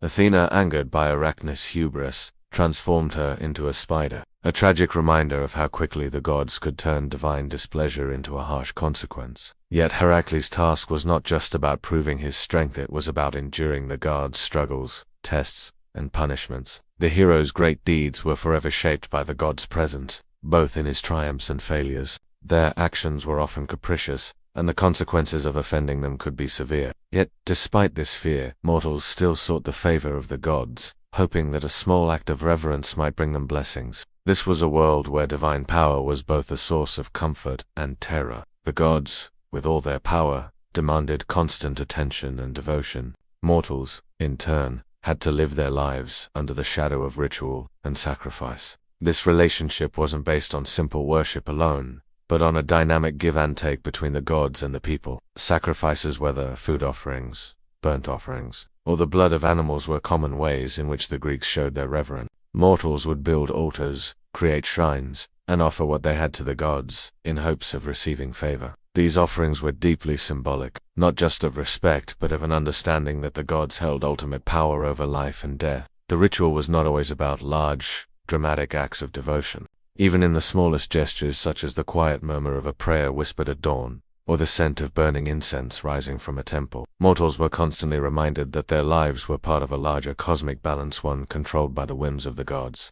The gods demanded constant attention, a fragile, sometimes desperate, hope that a sacrifice would yield divine assistance. Consider Heracles, who undertook his 12 labors under the direct influence of the gods. While the gods could bless and protect mortals, they were also capable of inflicting swift and terrifying punishment. Yet, even when a god was not actively involved in punishing mortals, the threat of divine retribution was always present. Similarly, Apollo, the god of music and prophecy, could be as merciful as he was vengeful. The most unsettling aspect of the relationship between gods and mortals in Greek mythology was the unpredictability of divine favor.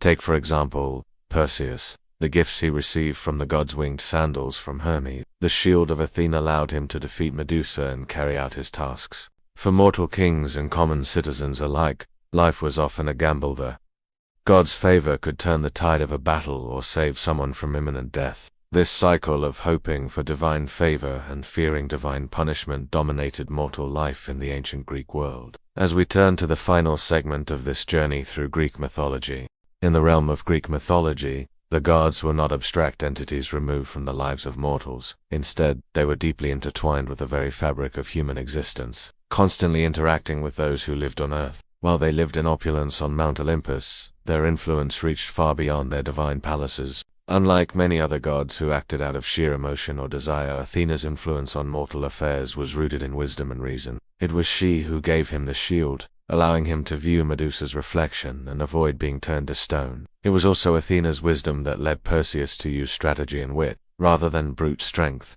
to accomplish his impossible task. As the god who could offer prophecies and guide heroes, Apollo was often a patron to those seeking enlightenment and divine insight. When Marsyas, a satyr, challenged Apollo to a music contest, he paid the ultimate price for his hubris. Apollo flayed him alive. The story of Marsyas reflects Apollo's ability to offer life-changing gifts, but also his swift, unforgiving wrath toward those who did not honor his divine authority. His oracle at Delphi was the most famous, and mortals would journey there to receive his guidance. His affection for Daphne, a nymph, led to a tragic pursuit, where he relentlessly chased her until she was turned into a laurel tree to escape him. His interventions often brought about the punishment of those who defied the god's laws. He wielded absolute control over the destinies of humans, often mediating disputes between gods or punishing mortals who went too far in their pride or defiance. Divine influence was not just about granting powers or offering favors, it was about shaping destinies. Mortals often found themselves caught between divine manipulation and their own agency, unable to escape the influence of forces far beyond their control.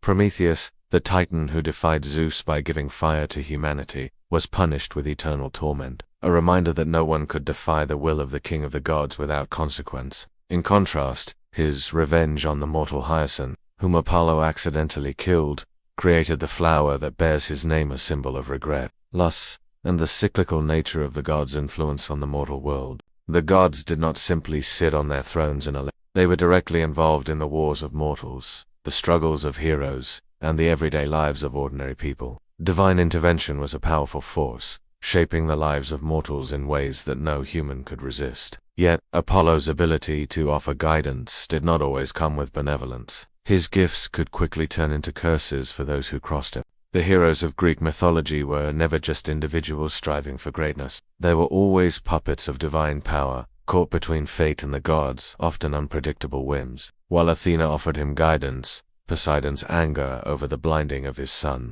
Polyphemus, kept Odysseus from returning home for 10 long years. This divine conflict between favor and wrath was a reflection of the gods' complex roles in mortal lives. She was not a goddess who simply imposed her will. Rather, she sought to guide mortals toward success by imparting her knowledge. They were ever present in the lives of mortals, shaping destinies, manipulating events, and intervening in both heroic quests and everyday struggles.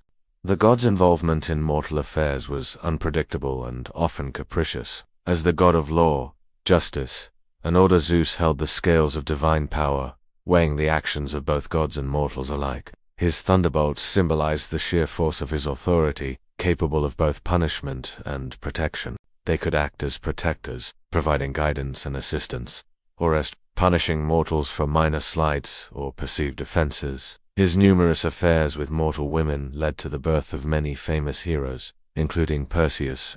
These children, while blessed by Zeus, often became embroiled in the struggles of their divine parentage. Heracles, for example, was punished by Hera, the wife of Zeus, for his connection to Zeus, enduring the 12 labors as a result. However, even in their most vindictive forms, their actions always had deeper meanings, lessons about mortality, pride, and the tension between divine will and human agency. Athena, the goddess of wisdom, courage, and warfare, was perhaps one of the most involved and complex figures in Greek mythology. She could be a harsh judge of those who failed to live up to her expectations. Arachne, a mortal weaver who challenged Athena's skill, was transformed into a spider, her pride punished with eternal humiliation. Athena, like the other gods, demanded humility, and those who did not respect her wisdom or authority faced swift retribution. For instance, Perseus, the mortal hero tasked with slaying Medusa, would never have succeeded without the divine guidance of Athena.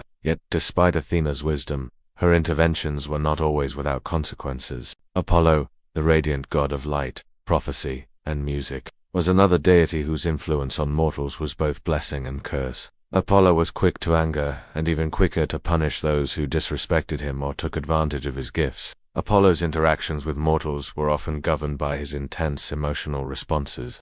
Zeus, the king of the gods and the ruler of the heavens, embodied the ultimate power in Greek mythology. Zeus' relationship with mortals was complex while he ruled with wisdom. He also allowed his passions and desires to interfere with mortal affairs. But Zeus was not just the father of heroes, he was also a force of justice. Zeus' power also manifested in his ability to dictate the fates of both gods and mortals, establishing a cosmic order that mortals could not escape. The gods' interventions in the lives of mortals were not always clear-cut. For example, Odysseus, the hero of the Iliad and the Odyssey, was blessed by Athena and cursed by Poseidon, illustrating the contradictory and often unpredictable nature of divine favor. In Greek mythology, the gods were active participants in mortal lives, constantly influencing their fates, for better or worse. Whether they were helping heroes like Heracles or Perseus complete their quests, or punishing mortals for hubris or disrespect, the gods left an indelible mark on the world.